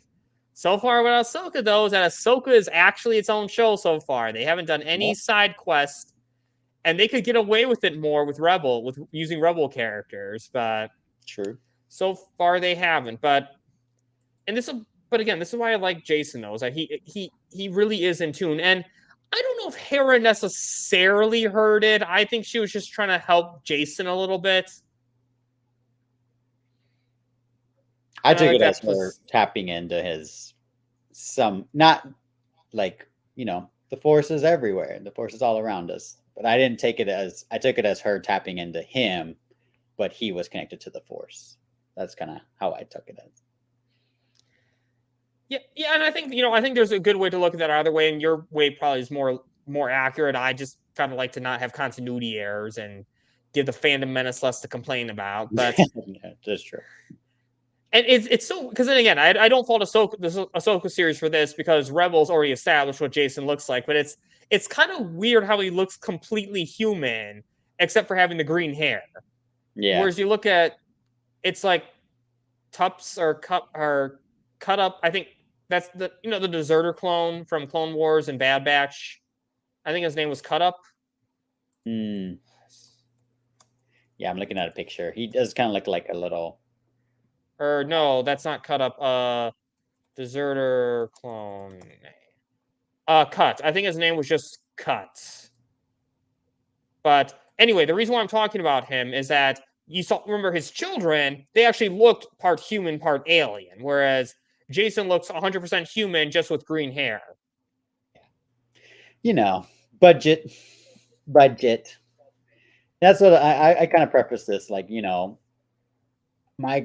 it sucks and it shouldn't be this way, but after Disney Star Wars, my threshold for what Star Wars should be has just gone out the window. There's no higher echelon that there should be anymore for me as a fan. So for me, I have lowered my standards and my expectations just seeing what Disney has put out.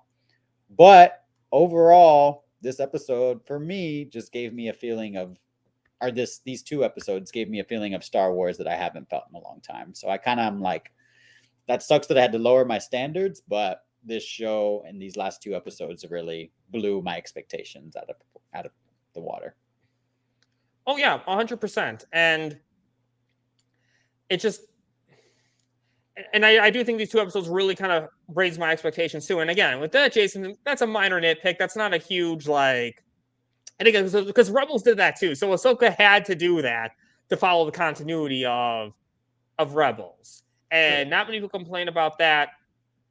Yeah, and that's the thing. Ahsoka is a bit of a slow burn. I mean, I think I was more entertained because Josh and I, we both saw Rebels, so it was more. It's like seeing a lot of that stuff was more entertaining for us than maybe someone who hasn't seen Rebels. I mean, yeah, I'll definitely be glad when Kathleen Kennedy is gone for good and Dave Filoni is the new film president. Well, sucks. Don't tell the Fandom Menace that. Fandom Menace hate Filoni now, and we do actually have a Fandom Menace topic that I do want to, that will kind of sort of end with, but there'll be some other topics before that. But now let's kind of get into the thing that everyone wants to talk about. Ahsoka and Anakin. Clone Wars in live action. Like, Holy shit. That was so amazing to see. You end with Hello Snips and in episode 4, and then episode 5, you actually see, in my opinion, this was Hayden's best performance as Anakin. Is that he really was the Clone Wars Anakin. He captured exactly what Matt Latner, the Anakin voice actor in Clone Wars, he captured him perfectly in this. Like, he was that exact character in Clone Wars. This was the best Hayden Christensen has ever been as Anakin, and it was so cool seeing that, the way he is giving Ahsoka that final lesson. And I feel like it definitely was the real Anakin. I think some people are speculating maybe it wasn't the real Anakin. No, I think it was the real Anakin who was training her. And I think in a way that Anakin was kind of training her not to be like him, in a way too. Oh yeah, 100%. That this whole show has been, she teases it, and Ahsoka tells, Hera that, I think it was Hera, right? That Anakin never finished my training because, walked away like I walked away from Sabine. And so that was, clearly it was the world, in my opinion, it seemed like it was the world between worlds. That was obviously Anakin.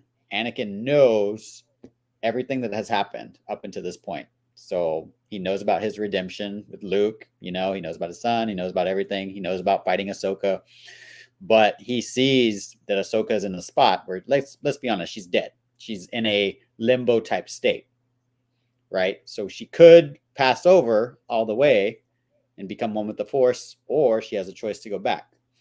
And Anakin uses this opportunity to her presence in the world between worlds to finish her training that she never got to do with him, under him. And he knows what he's doing, but he's not going to go easy on her. He's going to take that master type approach. And oh my gosh, Fat Dan, when you told me about it, you were like, oh my God. And I was like, hold on, I got to watch it. Don't spoil, because I knew it was going to be worth it. And I watched it that night, the next day, because I guess it dropped on Tuesday, and I avoided all spoilers. And then I watched it Wednesday night, and Fat Dan, I was on the couch right over there, and I could feel like energy coming from my heart and just like radiating throughout my entire body, seeing this happen for me. Because like you said, like Clone Wars, Anakin Skywalker, Matt Latner. Yeah, let me just Google that real quick. Like, he was my Anakin, for more or less. Like, of course I loved Hayden, but the thing about Hayden in the prequel trilogy is he was just young. Lantern. So for me, like, Clone Wars reinvigorated my love of Star Wars, but to be perfectly honest, like, Matt was more so the Anakin for me, right? Because we got to see that mature Clone Wars soldier, but also Jedi that was mentoring Ahsoka. So it was kind of like this hodgepodge, like, okay, I know Hayden is like Darth Vader, but really, like, my Anakin is like the Clone Wars Anakin. So together they both make up Anakin Skywalker. But now seeing Hayden get this chance at redemption, like, he was just so freaking good, right? Like the fighting, the performance, just the way he had knowledge, the way they made him look like not only original Clone Wars younger Anakin, but also Revenge of the Sith Anakin. When you first see him with Snips, wow, like, bravo Dave Filoni, bravo Lucasfilm. Like, for me, I know most people might not agree, and I understand why, like, me and you, Bat Dan, have watched the show and we're invested, but for me, this is probably, I don't know if I've gotten a bigger elated goosebump type feeling watching Star Wars than I have with anything my entire life, because I didn't grow up with the original trilogy. Like I told you, I did watch it, right? But I was first introduced to episode 1, Phantom Menace, didn't like it, threw it away, and then watched Clone Wars and didn't really like it. But it was Revenge of the Sith that really got me invested and really going in and playing the video games and reading the novels and seeing so for me, this was a culmination of just my Star Wars fandom, and I freaked out. I wish I would have recorded my reaction because I was literally like, "Oh my God, it's happening!" I was jumping up and down back then. I love this episode so much. Thank you, Dave Filoni. Thank you, Lucasfilm. Thank you, Hayden. You are Anakin Skywalker. See, and this is what this episode showed to me, is that people's issue with Anakin Skywalker in the prequels, Hayden was never the problem. I've always thought this. Like, the issue were the lines that Hayden was written, is that I know some people will hate me, but George Lucas maybe didn't give Anakin all the right choices. I mean, I've always thought that Clone Wars gave us what we needed. It's kind of like why I always feel like we should have started with Anakin already in the Jedi Order, and then we could have had Episode 2 be seeing Anakin as this hero of the Clone Wars that we saw in Clone Wars, in the Clone Wars series, because it showed why Anakin has this reputation. Because you don't see that. You see him as a Padawan learning, getting taken out easily by Count Dooku, and then you just all of a sudden see him kind of go bad. But in Clone Wars, you actually see Anakin actually be a hero, have a reputation, trying to save people. And that's what we... And we see Dave Filoni had Hayden emulate that so well. That flashback in the Clone Wars, in like their first battle, and just showing Anakin kind of like telling Ahsoka about making the difficult choices sometimes. Yep. Is that...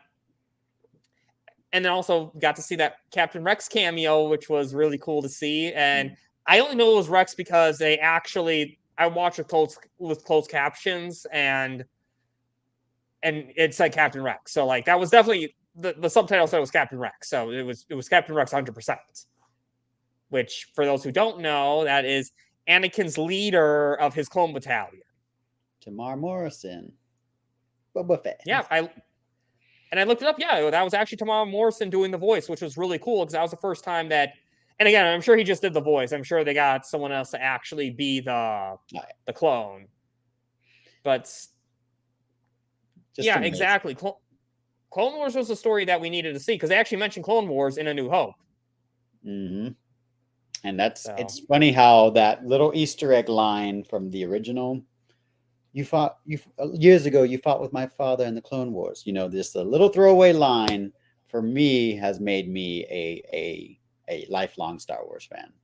And I don't know if that's your journey too, Bat Dan, but we both obviously have gotten so much out of this live action series just because of an animated TV show with a character much like Harley Quinn, who started in animation and now has jumped to live action. So I know that this show isn't getting like the numbers or the views that it probably should because of what Disney, how they've treated Star Wars. But for me, this was everything. Like, this was like, hopefully the rest of the show sticks the landing. But for me, I'm just like, all right, man, do whatever, Dave Filoni. Let's make this movie. Let's go. And that's the one thing is that I will say, like, I'm already got to remember that there's a movie Endgame, right? So this whole story between all these shows is probably not going to be wrapped up by the end of the series. We still have a movie that has to be the big bang. You know, things can happen with the strike and whatnot, you know, but as far as we know right now, there's a movie planned where all of this will culminate.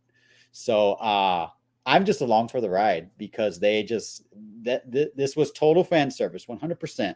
But you know what? It was great fan service. The thing about Hayden in the prequels was he was just so young, you know. And like we said, like George, from what I understand, is not the best at directing certain actors. He doesn't like working with actors. He said it. So the thing about Hayden was he has evolved as an older man, as a gentleman, and so you could really feel that in his performance and his talking with a younger Ahsoka. Can y'all ever imagine, like, I did not think that they could cast someone look so perfect and so good as young Ahsoka. Like that actress, Ariana DeBose or something like that. She also played young Gamora, and she played that Yes. the daughter in the Barbie movie. So good. like so good. And like she didn't have a ton of fight scene, but like just seeing her with the two lightsabers going at her master was just amazing. Not something Ariana Greenblatt. Ariana Greenblatt. Okay. Shout out to you. Like just seeing young Ahsoka is not something I thought I would ever see. Apparently she had more from what I was reading. There was a cut sequence where when that part where he kicks the young Ahsoka, and then when she falls out, she's Rosario Dawson back on the World Between Worlds. Oh yeah, yes. Apparently, there was a sequence in between that where he kicks her to a what if type future where Ahsoka confronts Anakin on Mustafar instead of Obi-Wan. And so young Ahsoka fights Anakin. I don't know if that's true. I don't know. I was just reading about it. Sounds so good. And apparently it was deemed too confusing between the different time periods for audiences. And I do think, I'll be honest, I do think possibly it could have been, because you're going from stuff that did happen, but with characters who are present day and knowledge, right? But then you're going to a what if type universe. And so I do understand probably why, but I want to see it. Release the Filoni cut. I mean, it's definitely not a time thing, because that's the whole point of streaming, is that there's no commercials. There's no reason to go on a time limit with this stuff. But yeah, I could kind of see that being confusing, but that sounds so cool. Right? And see that?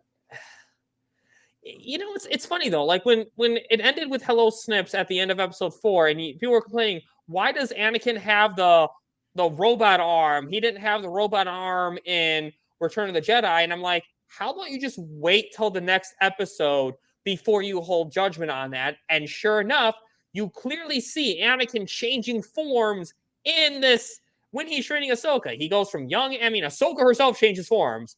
They go to younger selves, and then he kind of transitions his lightsaber to Darth Vader. He briefly flashes to Darth Vader himself actually fighting Ahsoka. And so it's clear as day that he can change form. So it's not hard to believe that he just picked the form that Ahsoka would recognize him. Again, I don't need, like Zack Snyder, I don't need explanations spoon-sped to me. I get it just by watching it. So, but it was just, and again, people kind of say that the fan service was just fan service for the sake of fan service. That didn't go anywhere with the story. But no, you look at Ahsoka in episode 4. You see her react with her emotions. When she thinks that Sabine's dead, she wants to kill. She wants to kill them. You see her kind of lose control a little bit, and then that's the whole point of Anakin teaching her, is that Anakin's kind of, in a way, in my mind, he's teaching Ahsoka not just to make the tough calls, but in a way trying to guide her not to make the choices that he made. Because, Anakin, even though Obi-Wan gave up on him too soon, at the end of the day, Anakin still did not make all the right choices. He went too far, and then you see afterwards with that training, Ahsoka's a lot more calm now. Yeah, she's more in control. She has completed her training, right? Like, that's what Anakin tells her. I'm here to complete your training. And although it's not explicitly stated, but in my opinion, this whole lesson that Ahsoka is taught about not being, this is war. This is, time of conflict. Like, you can't be scared of what might happen that's going to prevent you from acting. You got to do what's right and do what you need to do in your heart, because you have the power, the tools that I've gave you as my Padawan. You can see that she's probably not going to say it till the very end, but I think this episode has left her as a Jedi and somebody who now has the confidence to take on Sabine, hopefully get her back and redeem her, what she was not able to do for her former master Anakin, right? She's going to have that lesson now with Sabine and that conflict of getting her back from Baylon. And so you just can tell this was just classic Star Wars, in my opinion. Filoni knew what he was doing. He was giving us that conflict, that internal, we all go through this, right? Like, and that's the thing is like Ahsoka was operating under the former Jedi Order, right? The Jedi Council, where there was like no attachments, no this, no that. But she's lived a whole life not being a Jedi and being a gray in the gray area. And that's where, let's be honest, that's where life is, right? As we as people, we wrestle with the gray more so than we are good or evil, right? Life is full of gray. Hopefully you don't stray one to one side too much, because that's when extremism happens. And so we can get into that. But for her as a character, she has now grown and evolved. And in my opinion, I don't know if you felt this way, that classic Ahsoka personality and whimsicalness, like when Huyang is like, wait, it could take us anywhere. She's like, let's just go along for the ride. She's just so carefree. She's light. She's that Ahsoka that snips. She snips again. She's really just kind of snippy again, in my opinion. What do you think? Yeah, exactly. And that will kind of be our final like coverage of these episodes, will be kind of that ending scene. But exactly, it's kind of like, as Nightwing says, one last lesson and a trial by fire. That's exactly what it was. And look, there's something you said that you kind of reminded me of. You can't be afraid of what might happen. This is Anakin speaking from experience. He has to do what's right, because remember, Anakin was afraid that Padme might die, and that prevented him from killing Palpatine, even though he knew he should have. He knew, like, it wasn't about, it's not the Jedi way, because right after you slaughtered them all, no problem. That's not the Jedi way either. That was an excuse for Anakin. No, it was all about him afraid of losing Padme. And yeah, he was concerned about the corruption too, as we see. But he was afraid of what might happen with Anakin, preventing him. And he's passing that along to Ahsoka, making, again, Ahsoka not make the same mistakes that he had made, because Anakin was probably, in my opinion, the best Jedi, the best teacher of any Jedi ever.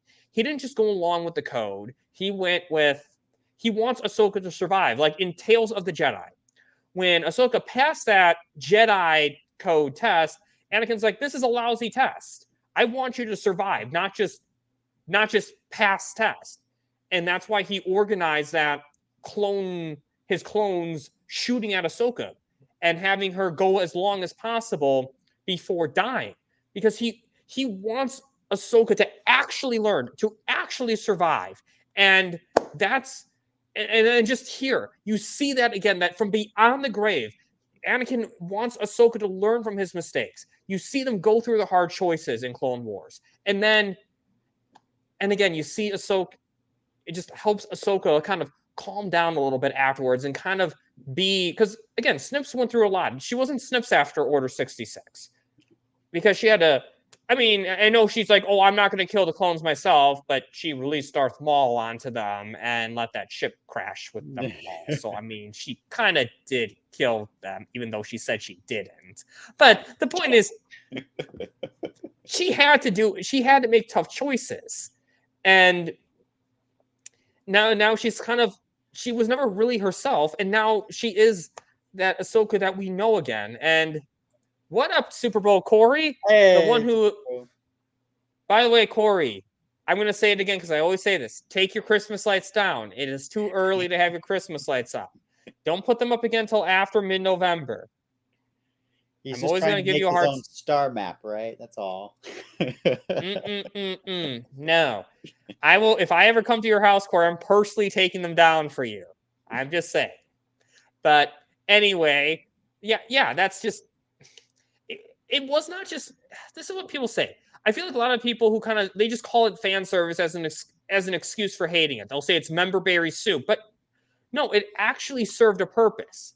Like the CW Crisis on Infinite Earths, a lot of that was fan service for the sake of fan service. That's fan service for the sake of fan service.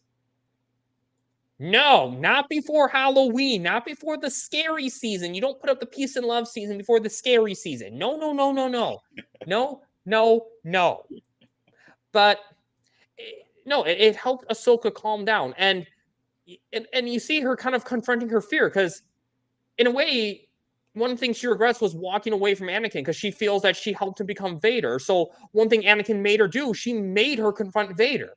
You see her briefly you see brief flashes as Darth Vader, but you still see Anakin with the red lightsaber. So Ahsoka kind of had to learn to confront her past a little bit. And he was about to kill Anakin. He's like, kill me. And Ahsoka's like, no. And then you see kind of Darth Vader Anakin revert back to Jedi Anakin right after that. It's like, you passed my test. There's hope for you yet. Yeah, that was just so well done. Like, he's really, that was socks. I should take your socks. Uh-oh, watch your socks. Watch your socks. Anyway, go on before I get too distracted with this. No, I just think that, it was great that we saw that, like you said, that lesson that Anakin in Clone Wars taught, that methodology. He's very unorthodox in his training, right? But for Ahsoka, it was very effective. And he's realizing that about his Padawan. Like, this Padawan is different. I need to really communicate my lessons to her in a different way. And the only way Anakin knows is just go, like Huyang says, he was intense. And that's Anakin for you. Showing up, dark side. Oh my God. Just that shot of him walking in the distance and that explosion and that flash of him as Vader. I get chills every single time. And then, of course, when he was, you lack conviction, and they modulated his voice, I was just like, yes, he's here. Master is here. So, so good. But it was very important to the story and the journey that Ahsoka needed. So you were right. You're right. It was fan service, but it was well handled fan service. And it was incorporated into the story and the narrative that we needed to get Ahsoka where she needed to be to continue this journey to find Thrawn and find Ezra. So give me all the fan services. This is how you're going to do it. Exactly. As long as it's well executed like this, it's great. And I hope we see more Anakin, because and again, maybe this can be our coming up topic, or our speculation topic, I should say. But I hope we do see more Anakin, because I kind of want an actual conversation between them. And let's wrap it up. It was the right kind of fan service. So now I kind of want to get to the last part of these two episodes. Ahsoka and Huyang become purgil food. Just what an amazing scene to see Ahsoka really connect, like get out of the ship and connect with them, bond with them. Because they're clearly, the purgil I think were mentioned to be in tune with the Force. Mm-hmm. And I think Ahsoka really connected with them, and I like that she trusts them. She just trusts the purgil to take them where they need to go. Because remember, Ezra and Thrawn were taken away by purgil. Yep. And for me, I don't know how you felt, but wow, looking at them in live action, amazing. Like, I know a lot of people from Rebels didn't like space whales, and I always kind of was like, yeah, it's kind of stupid, but I loved Rebels so much that I was like, whatever. But seeing them actually in live action, I don't know how you felt, but it really, really worked for me. Like, I got chills seeing these amazing creatures fly through space. What did you think of their design? Oh my God, the designs were so amazing. Like, I mean, we saw the purgil and Mandalorian, but they were more shadow, like kind of phased out. But like here, to see them all in the full-fledged, like they were designed so well. So like, I guess we were kind of worried about Zeb and the special effects, but those purgil were not. That's why Zeb's were the purgil, all the purgil.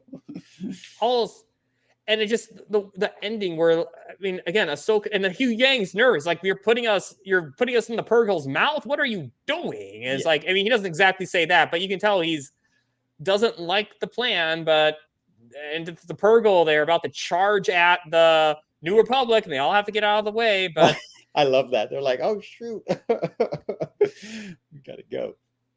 But because of Anakin's training, though, they were able to.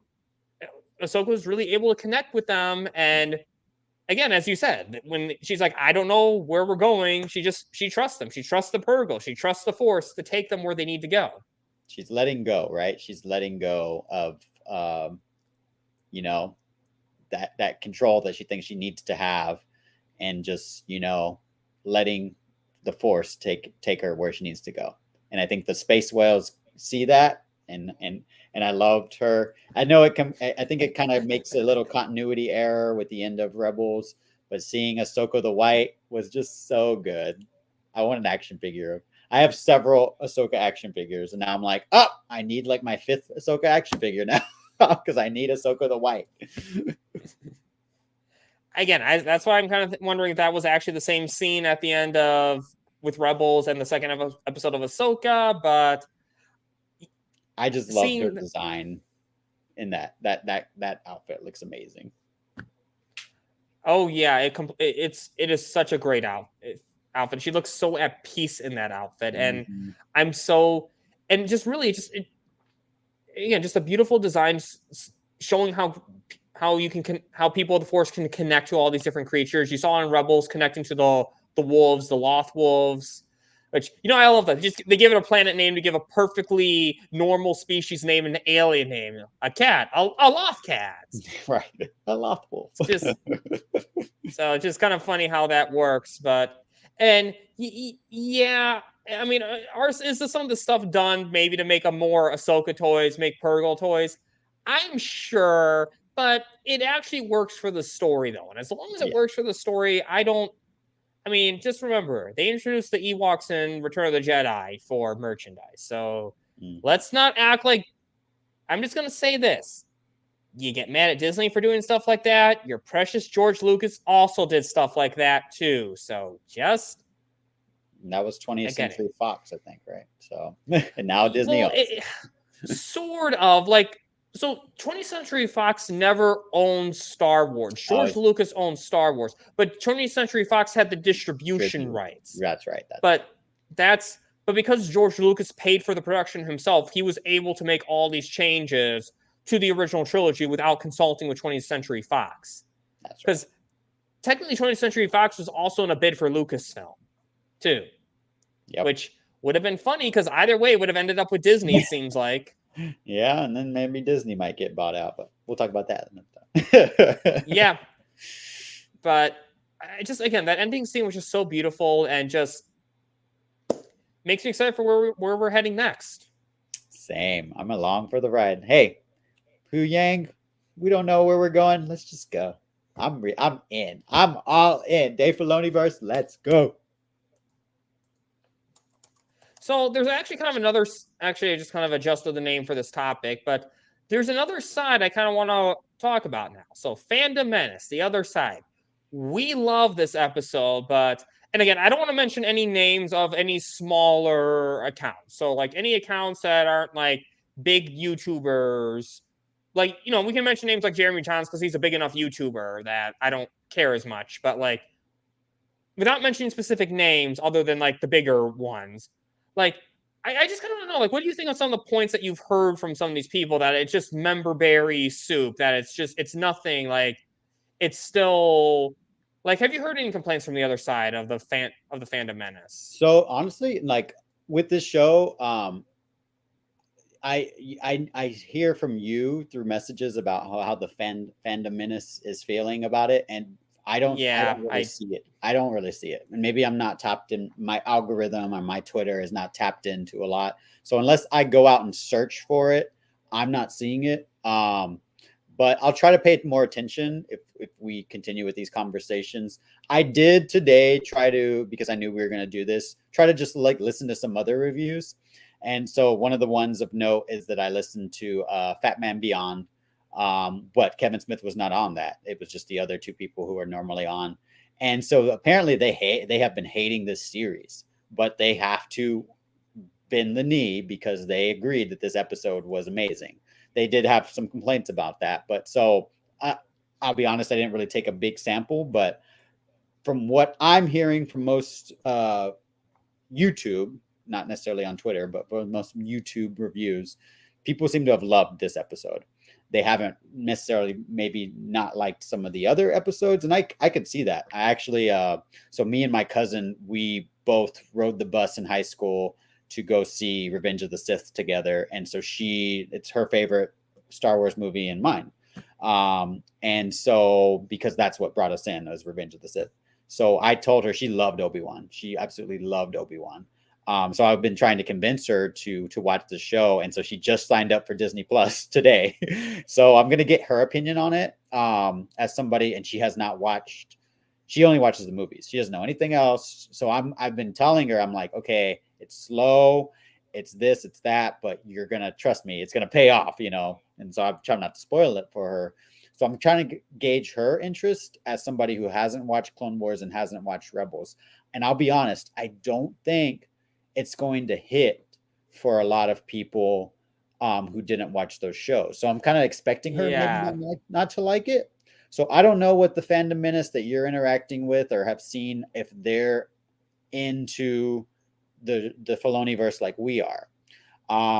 But I could see how people might not like it.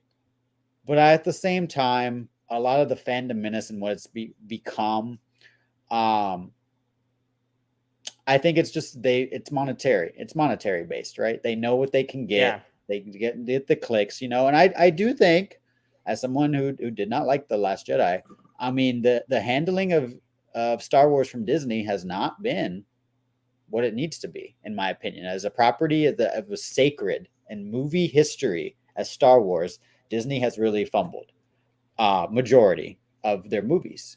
But they're redeeming slowly with smaller projects like this. And I wish this was more. I don't think it's, like I said, it's getting the numbers that it needs to. So that's why the Fandom Menace, I think, is just dogpiling onto it. I'm going to try to start listening to other opinions, because even though I might not agree, I do like to. That's the whole reason I found this community, is because I like hearing what other people think, not just what I think, right? And sometimes, as somebody who has a psychology background, I can see what the underlying goal is. And it's not necessarily that they just didn't like something. It's because they want to click, or they're engaged with their audience. And by emotionally tapping into that darkness, good, let it flow through you, they're getting that enforcement for that person to come back and click on their channel again, and paying more super chats and doing this, right? So you got to keep that in mind. For me, I don't really care. I don't really care what the Fandom Menace is saying. I freaking love this. Is it gonna hit for everyone? Probably not. But I haven't really been paying too much attention to that side of things. But I do think it probably has affected you and your enjoyment of this show. Yeah. So this is my, and I will admit, this is my problem. I get a little too curious what some people who I know are Fandom Menace are saying, and I kind of look to see. And you know, I kind of wanted to bring this up in a way because I just want to kind of just explore the different sides. Like, is there a point to what they're saying? But I guess to me, I think a lot of what it is that they're fans of George Lucas, so they don't want to admit that anything Disney can be good. And here's my thing. If you blindly hating something is just as bad as blindly liking something. And if you're going to call people a shill because they gave a good Ahsoka episode a 10 out of 10, I'm just going to say this. Maybe you should admit that not everything George Lucas did was phenomenal. Maybe, just maybe, not everything Disney does is bad. Here's the thing. I don't defend the sequel trilogy, except for Force Awakens. I don't defend Book of Boba Fett. That was a jumbled mess. The best episodes of, put it like this, the two good episodes of Book of Boba Fett were bad episodes of Book of Boba Fett because the show was called Book of Boba Fett, not Mandalorian. So, even though those were, good Star Wars episodes, I have to rate those episodes bad because it didn't do what it's supposed to do. Make the main character look good. It's like, I had a Spanish teacher in high school who we were doing this family tree project. She mentioned in a previous project that basically is that this guy, he had a beautiful art design. It was, phenomenal. He put a lot of effort into the art. Painting, it was a masterpiece art-wise. But he got a C on the project because he didn't do good on the Spanish stuff, and it's a Spanish class at the end of the day. So the reason I'm bringing this up is the Book of Boba Fett. Those 2 good episodes are really good episodes of Star Wars. But at the end of the day, what's the show called? Book of Boba Fett. Exactly. So I can't rate those 2 episodes as good episodes because it didn't do what it was supposed to do. Prop up the main character. It failed at that. It was a jumbled mess. So even though they're good Star Wars episodes, they weren't good Boba Fett episodes, and that's what the show was called. And the point of that, the whole point of me going into that, is I am willing to criticize what Disney does. But at the end of the day, and this is just advice like I want to give to them. If something does a good job, say it does a good job. Just, you don't. Here's the thing. I hate James Gunn, but I think one of my favorite Harley Quinn scenes he actually did. That scene where Harley Quinn breaks out of the prison and shoots out those guards, that's actually one of my favorite Margot Robbie Harley Quinn scenes, even though it's James Gunn. And I hate the guy. I think his DC stuff is shit. But I'm not going to say that scene is bad just because it's James Gunn. Right. And I think a lot of what they do is that because it's Disney, they have to hate it. Yeah. And it's more like you're nailing it on the head, right? It's more that they don't like Disney or have a beef with Disney and the choice of politics that Disney chooses to do. So they're going to attack one of the second biggest IPs that they own, which is Star Wars, right? And they know there's already an embedded hated audience that will click their video to get that positive reinforcement of hate. Because when you trigger somebody emotionally, as somebody who's prone to being in the dark side, falling to the dark side, I know this, that you emotionally grip somebody and trigger them, you got them. You got that out of them. So you appeal to their, like Baylon did to Sabine, you appeal to their weakness, which is their emotions, and they have to click to get that positive reinforcement. So you're right. You've unveiled their true agenda. It's not necessarily how they feel about Star Wars. It's something else. And they're just tacking it on to Star Wars. But yeah, I get that. That's very mature of you, Dan, to see the bigger picture. Because that's what, like you said, give credit where credit's due. And this episode was amazing. So shut up, Fandom Menace. Exactly. And, I'm not going to harp on this too much longer. I promise I'm not going to do a Fandom Menace topic in every one of these videos because I don't like to give too much attention to stuff like this. But once in a while, I have an opinion and I need to speak my truth on it. And I do need to stop letting my curiosity getting the better of me and looking at certain YouTuber or certain Twitter accounts. I need to stop doing that. And I will admit that. Yeah, but at the end, it's not very. Yeah. I just, so how you get your curious, like you don't like this person, but you're still curious what they say. I do that all the time. And I need. Yeah, they're getting you, Dan. They're getting your yes right there. I'm falling to the dark side, but you know what? That's just just want to kind of get my piece out about that.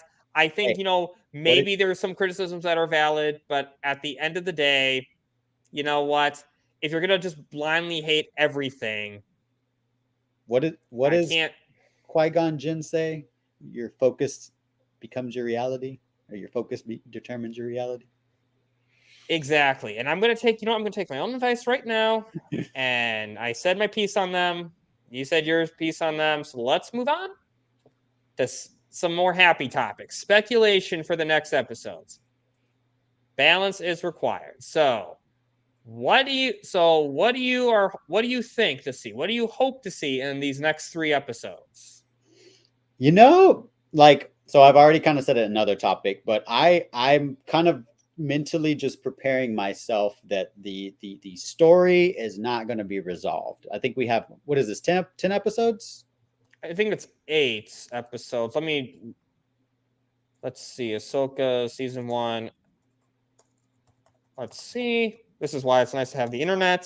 Yeah, it's 8. Okay, so we only have 3 more episodes. So I'm already kind of like, the way episode 5 kind of felt to me is that I hope we see Hera and Jacen, but this did kind of seem like all right, we're going to another galaxy. And we're going to get, I think, a lot of stuff and surprises that I don't think we're expecting. Just my own little headcanon. I'm like, okay, we know the First Order comes back, right? We know that Snoke somehow operated out of the outer rim, or and had this some rise to power somehow. So I'm kind of like, I have a feeling the rest of the series is just gonna be Ahsoka battling Baylon, Shin Hati, getting back Sabine with Huyang. It's gonna be their stories, hopefully finding Ezra. But when they come back, if they do at the end of this series, there's going to be more story to tell, right? It's not going to be the resolution. I've heard some people say on some speculation that maybe Thrawn is not actually the Baylon, but maybe there's somebody else that he discovers when they're out in this other galaxy. So the enemy of my enemy is my friend, and therefore Thrawn might have to become an ally, even though Ahsoka is determined to take him out. And maybe Ezra is going to be on Team Thrawn, possibly. So I don't know, but like I said, I'm just along for the ride. I'm very, very interested in this new galaxy because I think that's going to throw us for a loop and maybe subvert some things that we weren't expecting. So I really don't know. And I'm trying not to expect too much. I just know that the story is not going to be over by the end of it. I think maybe, like you talked about, maybe Baylon's story might be over. Maybe Shin Hati's character possibly might be set up. But Thrawn, Ezra, Ahsoka, Sabine, that's not going to be over because we know that movie's coming. So what do you think? So I think, how basically we didn't see Sabine and the trio of bad guys in this episode to focus more on what's happening in the galaxy we focus on. I think they're going to take that break. I think they're going to do the opposite now. We're going to focus more in the other galaxy. I think we will see Thrawn in the next episode because at this point, what else can you do? They've traveled there. They have the map. At this point, delaying it for the sake of delaying it would not be a good look. I think we're going to, because we didn't see Sabine and all those guys in the last episode, I think we're going to start with them in this next episode. I think we'll find them. I think we'll see Thrawn pretty quickly.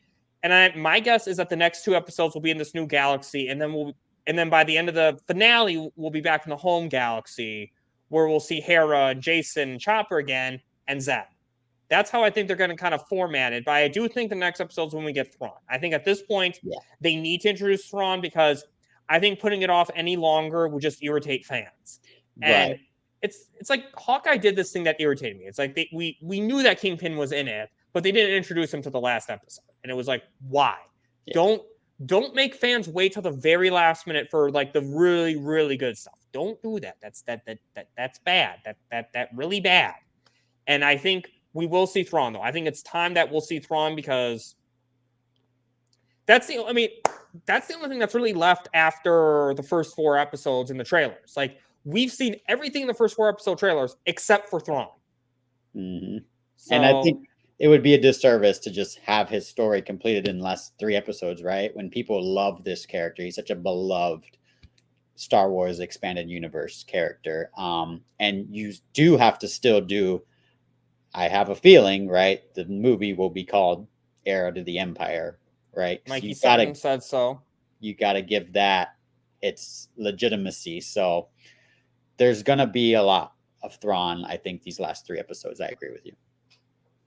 Yeah, exactly. I think they'll set up for Heir to the Empire, but I think this is when we'll see Sabine. I think this is when we'll see Ezra.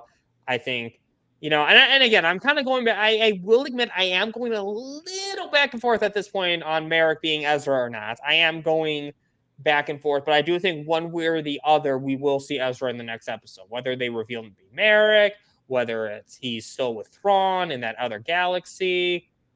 And yeah, I know. I think Mikey Sutton UNT is Mara Jade. So, and even though I haven't read that, I do know I'm well aware of who Mara Jade is, Luke's wife. Yep. And maybe Darth Plagueis and some of, I still think that Darth Plagueis is Jar Jar Binks. That's my theory on her.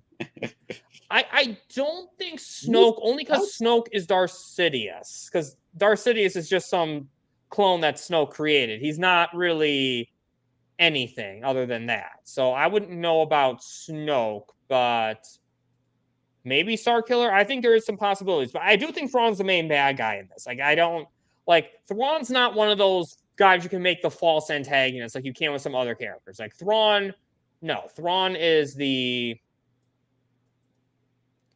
Dark.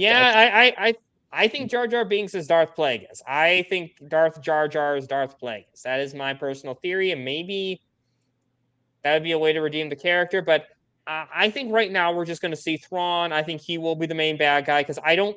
Here's the thing: I don't see the First Order rising without Thrawn. Thrawn is the only character who can make me believe that the First Order happened. It's Thrawn. It's only Thrawn who can make me believe that. So that's kind of my theory.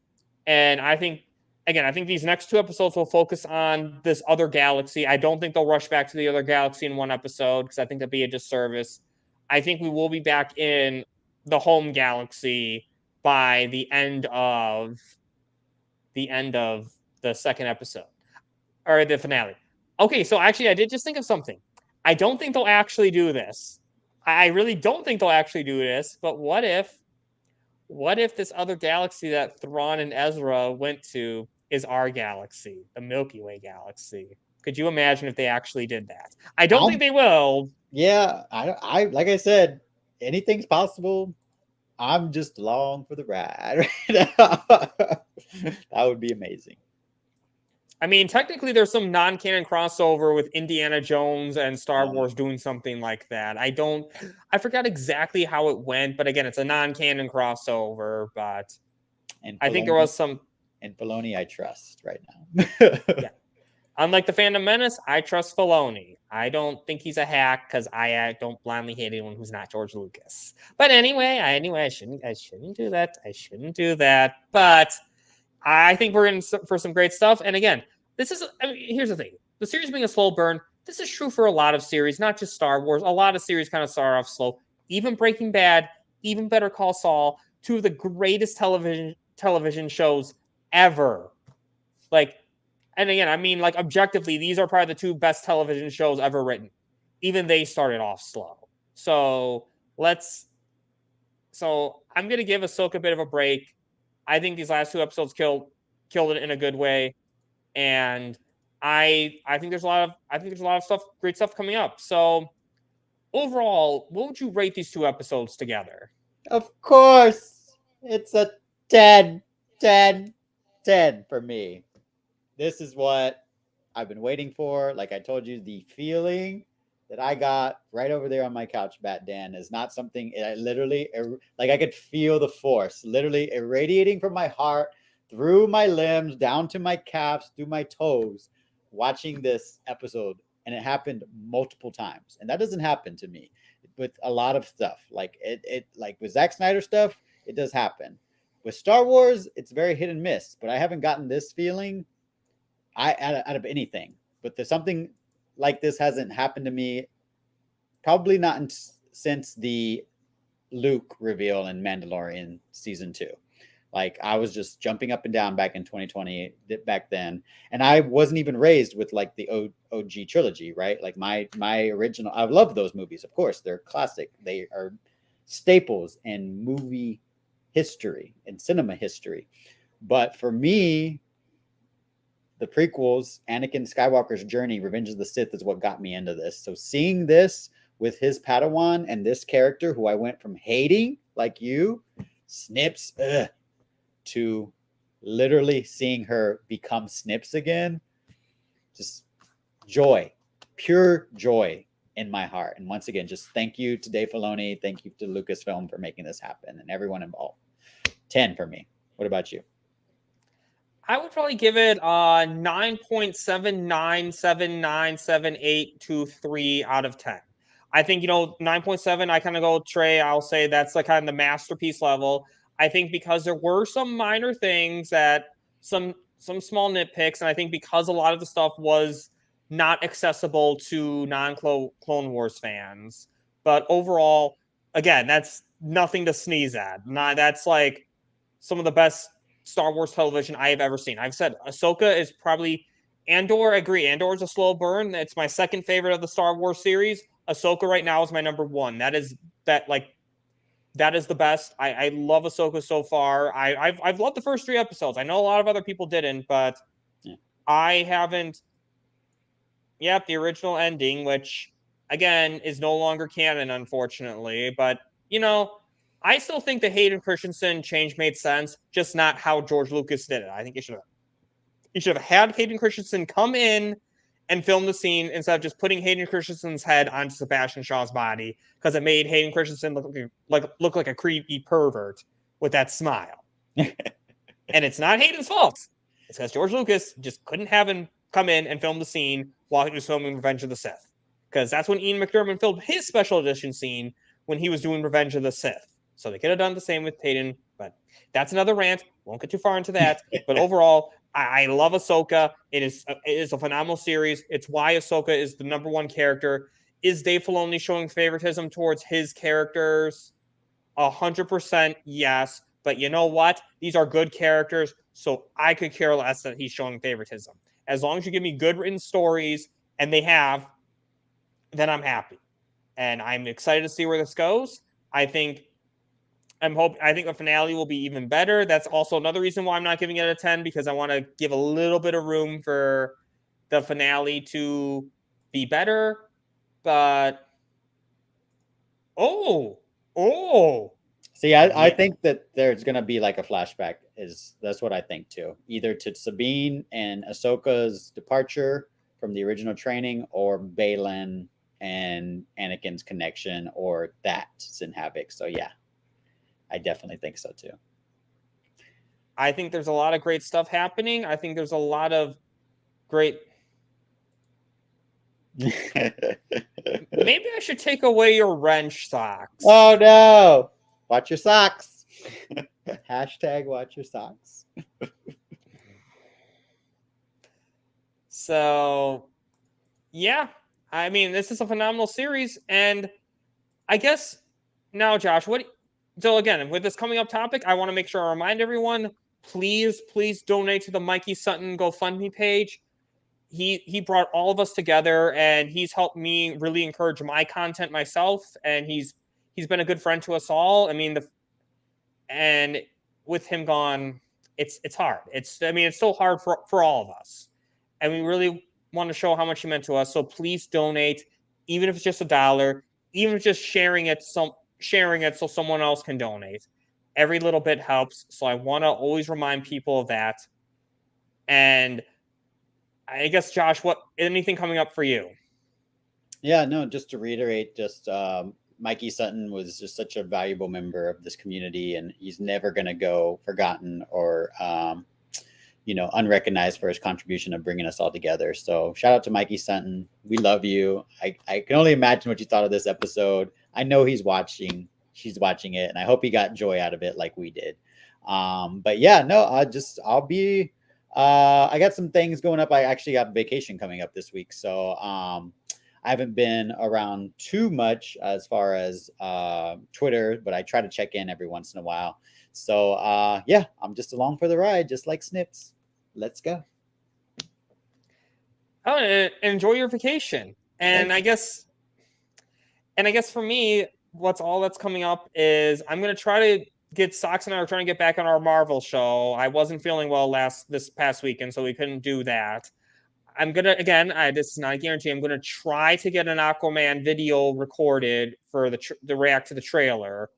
We'll see, though, because here's the thing. The short videos take a lot more effort than the long video, than these live streams, believe it or not. So we'll see. I'll try to get that, but I'm kind of busy this week in my real life. But still be on the lookout for that, and be on the lookout for our Marvel show. I do know the next one we will be reviewing is Thor Ragnarok. Blah. So, guys, if you like this video, please like, share, subscribe, hit the notification bell so you know when the new episode is on, and so you get more unique takes, interesting thoughts, and fun discussions like this one. And again, remember, justice for fives. And lastly, have a bat-tastic day.